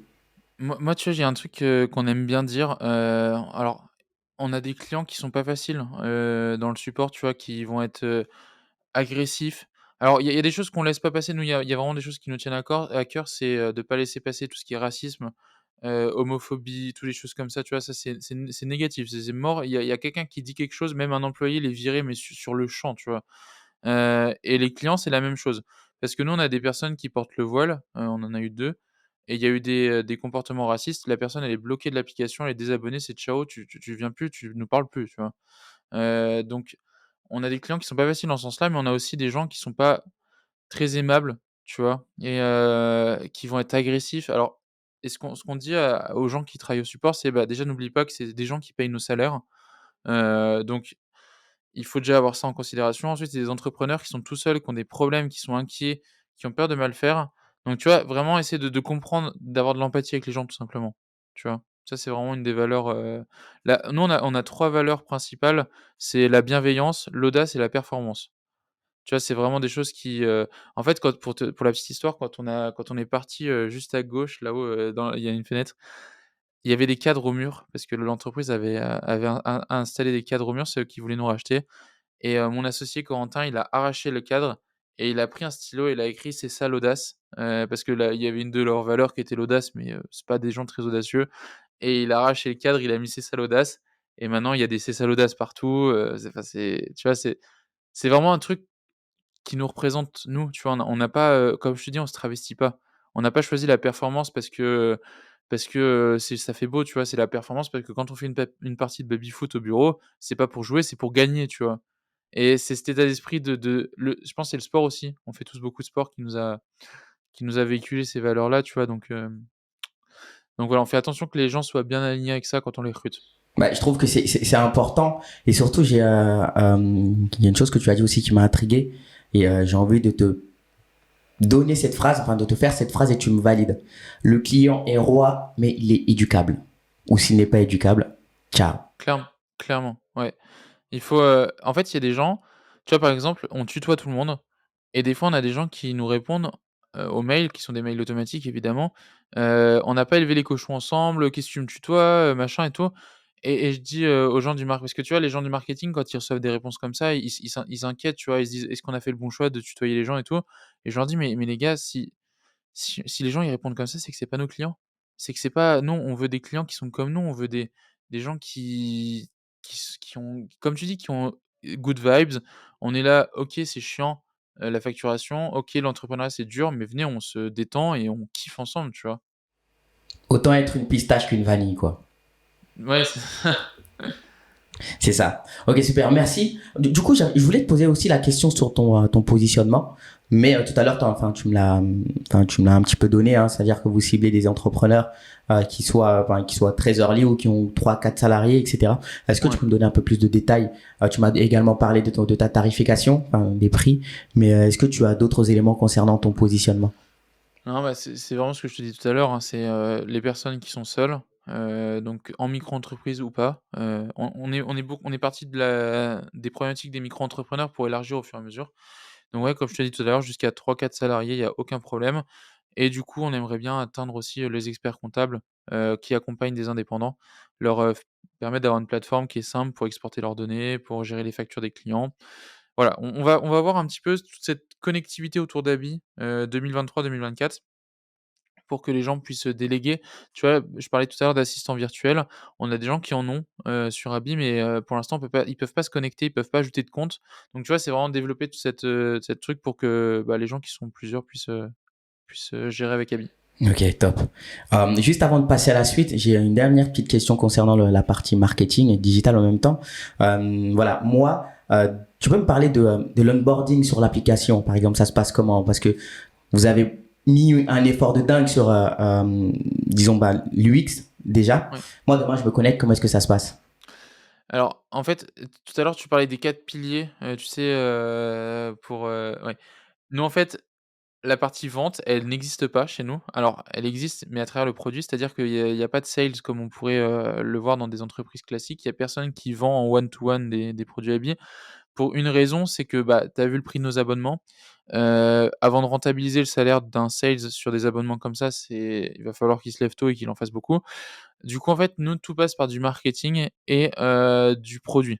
C'est-à-dire que tu arrives sur Habit, direct, tu atterris sur une page où tu as un guide avec des vidéos qui vont t'expliquer vraiment et en fait, ce truc-là a un taux de complétion monstrueux, parce qu'en fait, les gens vont découvrir directement l'app, à travers ce guide, tu vois? Et c'est Corentin, du coup, qui explique les fonctionnalités, des choses comme ça. Mais c'est vraiment tout est automatique et normalement assez bien réfléchi pour qu'il y ait pas de problème. On a quand même une démo, 2 fois 3 fois par semaine, où c'est des sessions de groupe où il y a en général une cinquantaine de personnes et là, Corentin, il fait un tour complet, sur l'application pour montrer aux gens, bah, tout ce qu'ils peuvent faire, en détail. Intéressant. Et quand tu parlais, en fait, ça m'a fait penser à Wallaxy aussi. Bon, je pense que tu connais déjà. Ouais. Leur UX aussi, leur onboarding est complètement génial. Tu vois, sur Ah. l'application, tout est expliqué de A à Z. Tu envoies un message, ils te répondent. On dirait qu'ils avaient la réponse avant même que tu commences à écrire. Je trouve que c'est hyper intéressant parce que voilà, il y a des sociétés, justement, comme vous êtes dans le SaaS aussi, euh, c'est compliqué quand tu n'as pas de contact direct avec l'entreprise et que tu as des problématiques, tu frustres quoi. Je vais donner un petit exemple aussi. Avant-hier, j'avais des soucis avec mes pop-up. Donc j'utilise un outil qui s'appelle OptinMonster. C'est parfois il arrive des bugs, etc. Mais ces bugs auraient pu faire que je quitte l'application, vraiment que voilà, ça m'embête parce que je paye tout le temps, c'est qu'il y a des petits problèmes. Mais c'est Ouais. tellement dingue, j'envoie un message parce qu'ils ont mis un petit chatbot, j'envoie un message. En fait, mon problème est résolu à l'heure et c'est incroyable. Tu as vraiment une personne qui prend en charge ton problème. Elle échange avec toi, elle te fait un screen de comment est-ce que ça se passe, etc. Elle t'envoie un mail pour savoir si ça s'est bien passé. 3 jours plus tard, elle t'envoie un autre mail pour dire est-ce que ça se passe. Je me dis, mais elle Ouais. s'inquiète plus de mon business que moi-même, tu vois. C'est Et dingue. ben, c'est exactement cette vision qu'on est en train de déployer. Donc nous, on a recruté, récemment, une Head of Customer Experience. Là où, tu vois, on va essayer de mettre plein d'automatismes pour, tu vois, justement faire atteindre ce que tu viens de dire et c'est vrai que nous, tu vois, on a mis en place une base de connaissances où les gens peuvent rechercher vraiment les trucs les plus populaires. Par exemple, comment faire une facture? Tu as un tuto complet de 2-3 pages qui t'explique comment faire une facture, qui enfin, tu vois? Les gens en fait, ce qu'on se dit, c'est qu'on essaye d'automatiser les choses qui ont pas de valeur, qui sont censées être simples pour tout le monde et les gens qui ont vraiment des questions complexes, là, on va essayer de les accompagner, de les rassurer. Pareil, des gens qui sont paniqués, tu vois? Bah, là, c'est plus faire de l'empathie, avoir un humain, au bout d'un chatbot, du coup, forcément, parce que on est par le chat, mais tu vois, ça rassure les gens et ça apporte beaucoup de valeur, je trouve. Super, super, top. Du coup, je te propose qu'on s'arrête là pour la partie marketing parce que j'en ai des Yes. questions et si tu veux, en fait, je suis la pipelette de l'équipe. J'adore parler, mais voilà, ça fait déjà 1 heure 15 minutes qu'on est en train d'échanger et je trouve que c'est hyper intéressant. Là, je te propose de virer de bord et de parler un petit peu de vente. Tu m'as dit déjà que vous n'avez pas de sales, no way. Ouais. Du coup, le process commercial, ça se passe comment? Alors nous, on fait bah, c'est que du marketing qui ramène les gens. On fait alors nous, on a 3-4 gros leviers. On a, tout ce qui va être publicité, donc tous les canaux possibles et inimaginables. On a, de l'influence LinkedIn, où là, on va sponsoriser du contenu, qui nous ramène pas mal de monde aussi. On a tout ce qui est stratégie de contenu sur les réseaux sociaux, notamment énormément sur Instagram, là où on va apporter de la valeur et via mon personal branding sur LinkedIn. Et le quatrième, le blog, qui génère, un max de trafic. Enfin le plus qu'on faut qu'on augmente, mais ça génère du trafic et voilà. C'est comme ça que les gens découvrent Abi, c'est comme ça que les gens s'inscrivent sur Abi et ils ne parlent à personne. C'est ça la difficulté en fait qui est assez dingue dans un SaaS, c'est qu'il y a personne qui fait du démarche enfin nous on démarche pas, on fait un peu le cold emailing mais c'est pas non plus la source, numéro 1 d'acquisition. Voilà, faut que les gens comprennent ta valeur de ton produit via la pub et via une landing page en 30 secondes, quoi. Donc c'est assez dur, effectivement, ouais. Donc, est-ce que tu peux me parler un petit peu de l'importance pour vous, ou bien pour une société enfin, quelconque hein, qui a un SaaS aussi, bah justement d'activer ces leviers, surtout dans c'est de l'inbound et de la outbound en même temps que vous faites, c'est-à-dire que vous faites de la créa de contenu, mais vous Ouais, faites du SIA aussi, c'est-à-dire que vous allez faire de la publicité, toutes ces choses-là. ouais, ouais, on fait de la publicité. Bah, en fait, pour un SaaS, tu pas trop le choix. Enfin, tu vois, après évidemment, c'est en fonction de tes moyens. Nous, on a de l'argent dans la banque vu qu'on a levé, donc on peut sponsoriser du contenu, on peut faire de l'ads et tout. Par contre, moi, si je devais recommencer tout avec zéro, je ferais de la création de contenu, mais à balle. J'en ferais 10 fois plus que ce que je fais actuellement, tu vois? Là, j'ai pas forcément le temps de faire, autant que j'aimerais sur LinkedIn, mais je vois des gens comme, la meuf en rouge, Laurine, qui a publié, 3 fois par jour tout l'été. Ça lui a rapporté un business monstrueux, tu vois? Bah, je ferais exactement la même chose sur un axe, après je sais pas lequel, le plus peut-être le elle a quand même un axe assez mainstream qui est l'entrepreneuriat. Enfin, tu vois, l'entrepreneuriat, c'est quand même assez large, tu peux parler de plein de sujets. Je pense que c'est un bon truc pour se lancer. Mais voilà comment je ferais, tu vois? Après bon, bah, faut adopter les codes, faut réussir à tu vois? J'ai déjà vu des personnes se lancer et ils abandonnent au bout d'un mois parce qu'ils comprennent pas les codes de la plateforme, ils arrivent pas à écrire, donc j'ai la chance d'être assez à l'aise là-dessus, donc c'est comme ça que je recommencerai, quoi. Top, top, top. Bah, je te conseille, enfin, je t'invite je te propose plutôt d'arrêter cette partie vente, étant donné que voilà, que en fait, c'est du marketing, de la vente et de la com un petit peu qui Ouais, sont un c'est peu ça. mélangés. Et juste, j'ai une petite question sur cette partie communication. Comment est-ce que tu conseillerais, par exemple, sur la production de contenu? Comment est-ce que vous avez fait, vous, votre stratégie de prod de contenu? Alors, nous, on a de la chance d'avoir, quelqu'un depuis 3 ans, qui est content manager, qui gère vraiment tout le contenu. S alors, nous, on est passé un peu par tous les états de la matière là-dessus. On a voulu beaucoup forcer sur la réutilisation de contenu, notamment entre TikTok et Instagram. Déjà, ce qu'il faut savoir et là, c'est un peu compliqué parce que c'est un peu le l'œuf et la poule, c'est de savoir où sont vos clients. Tu vois? Où est tes clients? Et en fait, le problème, c'est que tant que tu as pas de clients, tu sais pas où ils sont. Tant que tu pas c'est pareil, tu vois? Faire des personas pendant 10 ans, moi, je suis complètement contre. Par contre, faire des personas une fois que tu as, 100, 200, 1000 clients, là, ça devient plus intéressant parce que tu as de la donnée, tu as du feedback, tu sais à qui ton offre, elle plaît, tu vois? Et du coup, bah, déjà, c'est de choisir la plateforme de communication qui vous paraît la plus intuitive pour vos clients. Nous, les freelances, tu vois, c'est assez, comment dire? Heu, c'est des stéréotypes. En fait, faut jouer sur les stéréotypes, tu vois? Les stéréotypes, il y a des stéréotypes qui sont pas bons. Par contre, dans le marketing, je pense qu'il faut les exploiter. Quand tu es graphiste, quand tu fais du beau, des choses comme ça, tu es sur Instagram, sur Pinterest. Au final, on a fait des hypothèses là, ça s'est vérifié, tu vois? Sur Pinterest, on fait de l'acquisition de designers, de mecs qui font de l'upcycling ou des meufs qui font de l'upcycling et sur Instagram, on a des gens qui sont dans le design, qui sont dans le beau, tu vois? Sur LinkedIn, bah, c'est pareil, c'est beaucoup de communication, beaucoup de développeurs, des choses comme ça et au final, c'est ça, tu vois? Facebook, c'est plus les artisans et à chaque fois, en fait, que tu fais des hypothèses qui sont basées sur des stéréotypes, elles se révèlent en général assez vraies. Donc faut choisir, tu vois, je pense les canaux qui paraissent les plus pertinents pour l'offre qu'on propose. Tu vois, nous, par exemple, on n'est pas forcément super adapté pour des artisans dans le BTP. Bah, on communique pas trop sur Facebook. On fait de la pub pour attirer les gens parce que tout le monde a Facebook et forcément c'est un indispensable. Par contre, tu vois, genre on se bute pas à la tâche à aller acquérir des artisans. Top. Donc, vous avez testé and learn, quoi, encore Ouais, et c'est toujours. ça. Ouais, c'est ça. Super. Partie com, fini. Maintenant, allons-y dans cette partie, enfin celle que j'adore, la piraterie, hein, le growth. J'appelle ça piraterie, pas péjorativement, mais ça force l'esprit à se dévoiler et à devenir encore plus flexible.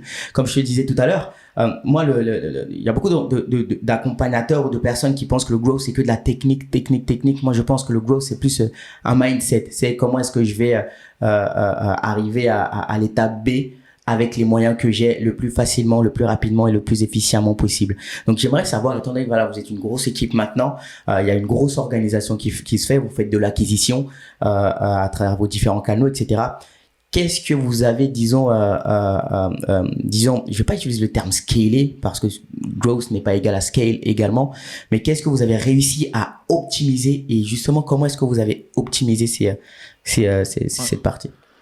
Bah, moi, la vision que j'ai du gros, c'est, la piraterie comme tu dis, je suis plutôt aligné avec toi dans le sens où, tu vas essayer de tester des trucs et de voir si ça marche. En fait, c'est bien que tu aies fait la différence entre le gros et le scale parce que moi la vision dont on a, hein, ça on peut en discuter. En fait, le gros, c'est un peu obscur parce qu'il y a tellement de trucs différents. C'est un peu un métier où on a foutu tout le monde dedans, on sait pas trop et ceux qui savent bidouiller, ils se disent grosse, mais en fait non, enfin je sais pas, voilà, c'est assez compliqué. Moi, c'est grosse, c'est de 0 à 1. Tu testes des trucs avec du gros et de 1 à 100, tu vas mettre de la structuration via toute l'équipe marketing, pour scale justement le canal que le gros a détecté. Et en fait, nous, ce qu'on a fait, c'est qu'on a testé énormément de trucs. Pour te dire, on a même fait de la pub sur Pornhub. Donc tu vois, en fait, ça, c'est des techniques. Alors, en fait, le résultat, il est assez compliqué à mesurer dans le sens où on avait des clics et tout, mais les gens, tu vois, bah, forcément, ils sont, pas forcément là pour ça et ils vont pas forcément non plus se dire: «Bon, bah, tiens, je vais cliquer sur une ads et je vais aller m'inscrire», donc peut-être qu'on a fait le truc, c'est qu'on a testé, voir ce que ça donnait, tu vois? Après, à mesurer les retours sur investissement sur des canaux comme ça, c'est compliqué. Mais tu vois, c'est des choses comme ça. Tinder, ça pourrait faire des trucs de grosses, tu vois? Parce qu'au final, c'est des pistes que les gens n'exploitent pas forcément et que voilà. Là, nous, notre vision, c'est plutôt de dérouler sur des petites fonctionnalités, d'essayer de trouver comment on communique de la meilleure des manières, via du gros et après de les scale, avec l'équipe marketing en entier. Bah écoute, c'est top. En fait, j'aime beaucoup cet échange parce que c'est léger. Enfin, tu parles sans filtre et c'est des choses que je trouve bien justement parce que il y a des entrepreneurs qui ont des filtres qui se Ouais. cachent un peu. Et je trouve que c'est dommage parce que euh, moi j'aime être ami ou j'aime bosser avec des personnes qui en fait qui sont eux. Et Ouais. je trouve que tu as cette personnalité et j'aime bien. Bon, je tenais à le dire. Et en fait, Ça, ce qu'on a envie nous, c'est imagine demain on se plante, c'est pas de se retrouver tous les 4 dans une pièce et se dire: «Purée, on n'a pas tenté ça», tu vois? En fait, là, j'ai envie de dire, même si on réussit pas, nos investisseurs, ils pourront pas se dire qu'on n'a pas tout donné pour, y arriver, qu'on n'a pas tout tenté, tu vois? Et même nous, on n'aura pas de regrets. Tu vois? Vaut mieux ne pas avoir de regrets que de se dire toute ta vie: «Putain, j'aurais testé ça, j'aurais mis plus d'argent là-dedans, j'aurais fait ça comme ça».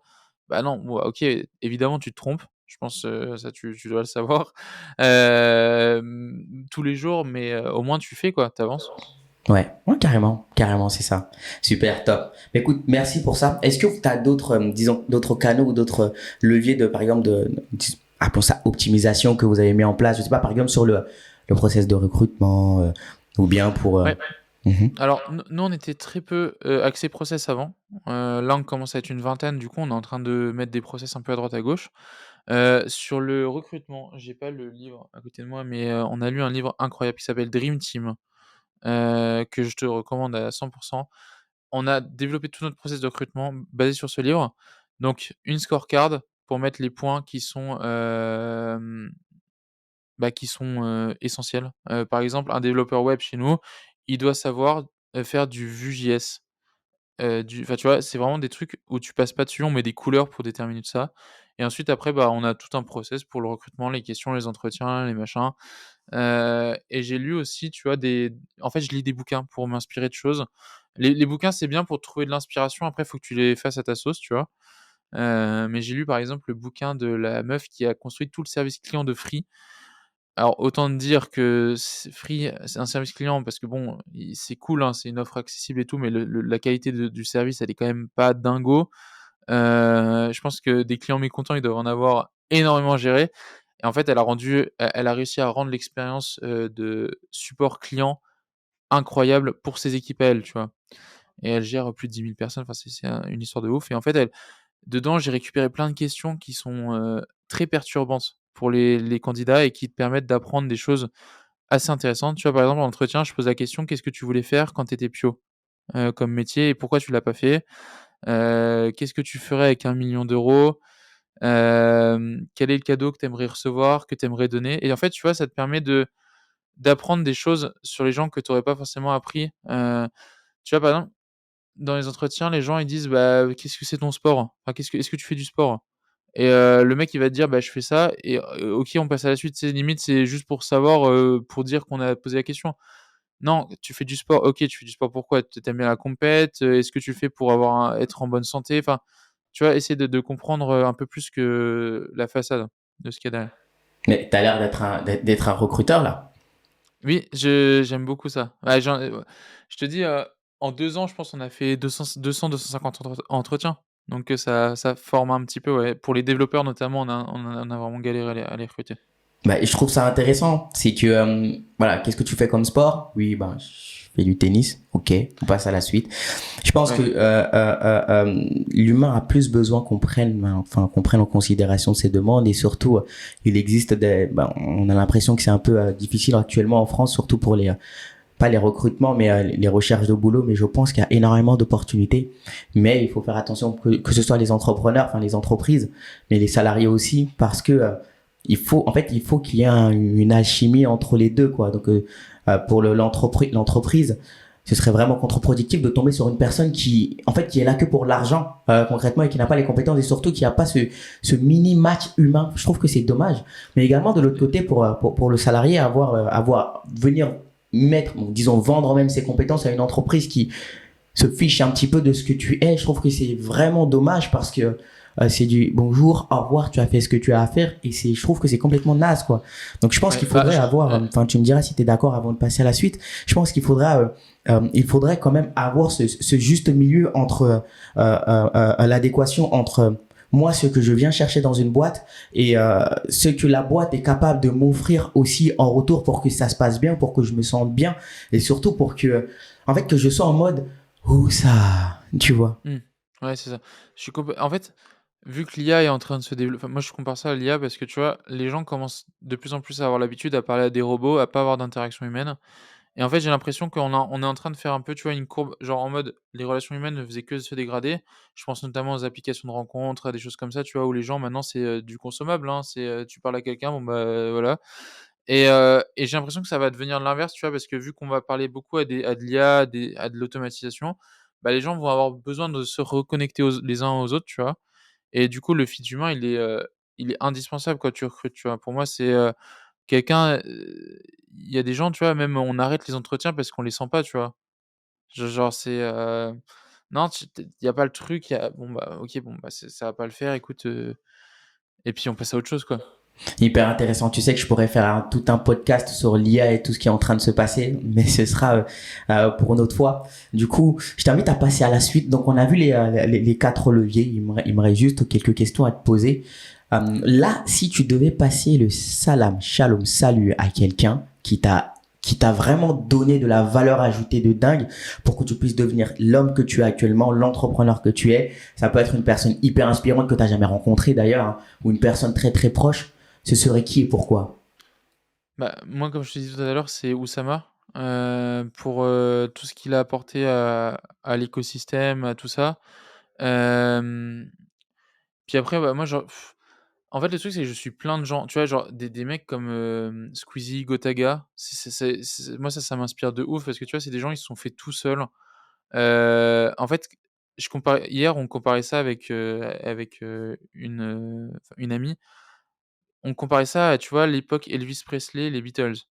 Tu vois, c'est vraiment les précurseurs de la musique et en fait, quand on regardera dans 50 ans et on se dira: «Mais Squeezie, Gotaga et Wartek, tous les mecs comme ça qui ont lancé YouTube, mais les mecs là, c'est des génies», tu vois? Ils ont fait des trucs, même Cyprien, bon, Norman, il a fait ce qu'il a fait, mais c'est des gens, c'est des oufs, c'est des précurseurs, tu vois?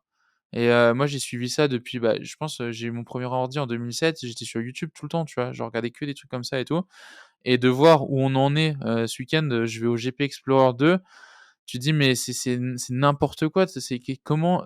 En fait, ce qui est ouf, c'est qu'ils sont en train de changer le monde de la télévision. Hugo Décrypte qui a fait une interview de Macron, exceptionnelle, il y a c'était incroyable, enfin, le niveau de journalisme sur des gens qui ont pas de thunes, qui se sont fait insulter par des enfoirés comme, Ardisson à la télé et tout. Je me dis: «Mais, c'est incroyable de voir ça», tu vois? Genre moi, ça me fait des frissons quand je regarde des trucs comme ça. Je me dis: «Putain, les mecs, ils sont partis de rien». Et en fait, tu vois, j'ai envie que nous, on marque notre époque aussi de notre manière avec l'habiller de la même manière, tu vois? Genre en mode, il y avait des gros, des dinosaures, Sage, Cégide, QuickBooks, des choses comme ça. Nous, on est arrivés, à Nancy avec, une armée d'alternants en sortie d'école et on a réussi à faire un truc de dingue, tu vois? C'est fou, tu sais que j'ai travaillé à Sage. C'est vrai? Ouais, j'ai travaillé une année là-bas. Incroyable. Bon, j'étais pas dans toute cette partie tech, etc. J'étais plus dans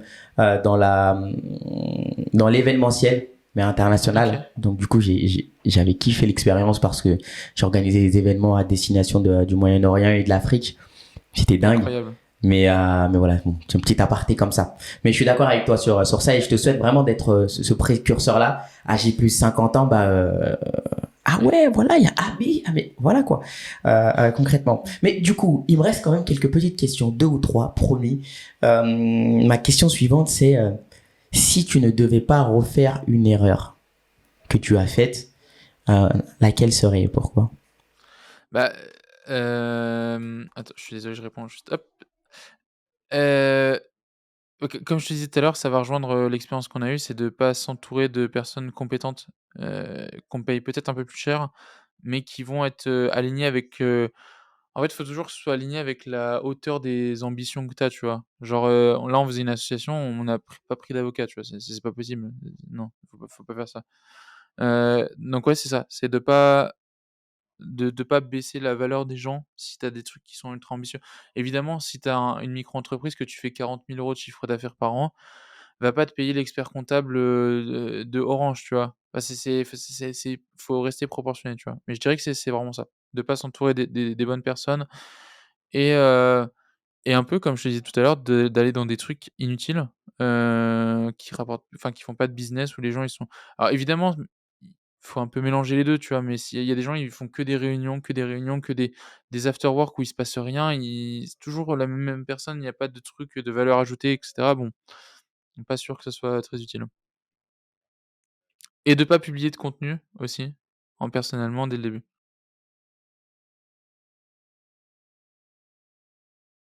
De ne pas publier de contenu personnellement, de pas être présent sur les réseaux. Ça, c'est une erreur que je referai pas. Si demain je relance une boîte, je balance du contenu à foison, en fait. Super, top, Jusque mmh. top. Mais écoute, franchement, c'était c'est hyper intéressant tout enfin l'échange qu'on a eu. Juste une petite chose, si tu avais par exemple une punchline d'inspiration, par exemple dans 50 ans, comme on le dit, lorsqu'on écoutera ce podcast ou ce short qu'on fera également avec le contenu, on se dira ah ouais, le mec était inspiré. Qu'est-ce que ce serait? Bah, moi, là, c'est une phrase un peu bateau, mais qui me parle beaucoup, c'est, «Tout seul, on va plus vite, ensemble, on va plus loin». Heu, c'est vrai parce qu'en fait, des fois, tu es frustré de devoir communiquer avec 3 4 personnes pour un projet. Par contre, le projet, il est tellement enfin, il a une ampleur tellement importante que genre tu te défonces 10 fois plus que ce que tu pourrais faire tout seul, tu vois? Et hem et moi, ça me fait enfin, il y a un truc qui me fait un peu rire, c'est des gens qui se vendent de faire beaucoup d'argent, mais qui emploient personne, qui enfin, tu vois, nous, on a la chance, c'est de créer de la valeur, tu vois? Enfin, de créer de la valeur et d'en faire profiter, 16 personnes. Moi, ce que je me dis quand je clôture ma paye, tous les mois avec, le meilleur logiciel du monde, Payfit, je fais un peu de pub en même temps pour, je suis pas bah, tu te dis: «Tu nourris 16 personnes». Tu vois? C'est ça qui est ouf aussi dans l'aventure, c'est ça qui est, incroyable. Super, top. Bah écoute, Benjamin, je te remercie beaucoup pour cet échange-là. Merci beaucoup, c'était Comme cool en tout cas. d'habitude, j'ai appris bah déjà à connaître ton aventure également, ton passé et surtout ton mindset et comment est-ce que tu comptes développer Abi. C'était vraiment super génial. Merci. Et puis voilà quoi. Dis-moi où est-ce qu'on peut te joindre? Est-ce que tu es accessible si une personne veut t'envoyer un message ou Non, je suis dans ma tour d'ivoire, personne ne peut me parler. Non, avec plaisir. Moi, je réponds beaucoup sur LinkedIn, donc Benjamin Gardien sur LinkedIn et pas du tout par mail. Je suis, la pire personne, pour gérer mes mails, donc LinkedIn, c'est très, très bien. Les mails, j'ai laissé tomber. Une fois, j'ai supprimé ma boîte mail même. J'avais, je pense 10 000, 12 000 mails non lus. En fait, j'ai tout sélectionné, je suis reparti de 0. Mais voilà, donc non, les mails, je suis pas très assidu. Ok, bah du coup pas de mail, envoyez un petit message en DM sur LinkedIn. Yes. Benjamin est sur la plateforme. Qu'est-ce qu'on te souhaite pour la suite? Bah, de réussir à faire une licorne, nous, c'est notre objectif. J'espère, on va y arriver. On s'est donné 5 ans pour le faire à partir de maintenant. Voilà, c'est de faire ça et de toujours rester, comme on est, tu vois? De pas, comme je te disais tout à l'heure, de pas, se travestir, avec les montants qui augmentent, la valeur de l'entreprise, le nombre d'employés. Moi, j'ai envie que mon, 2 000e employé, je lui parle comme, au 1er, tu vois? Qu'on puisse, délirer et que les gens se sentent encore aussi bien qu'ils se sentent chez nous. Voilà, tout simplement. Super. Mais écoute, on te souhaite d'être une licorne à 5 ans ou même avant 5 ans. En tout cas, Yes, c'était un échange hyper génial. Je te remercie pour ton temps. C'était hyper top aussi. avec Et plaisir. pour cet échange qu'on dirait qualité premium. Et puis, on se voit très vite. À bientôt, c'est cool. Super. Ciao, ciao. C'est malheureusement la fin de cette sortie spatiale. Nous espérons t'avoir apporté de la valeur. En tout cas, c'est notre plus grand souhait. N'hésite pas à t'abonner et à activer la cloche pour ne pas manquer nos prochains épisodes. Si l'échange t'a plu, n'hésite pas à nous noter et à laisser un commentaire. Cela nous aidera beaucoup à développer le podcast. Que la croissance soit avec toi.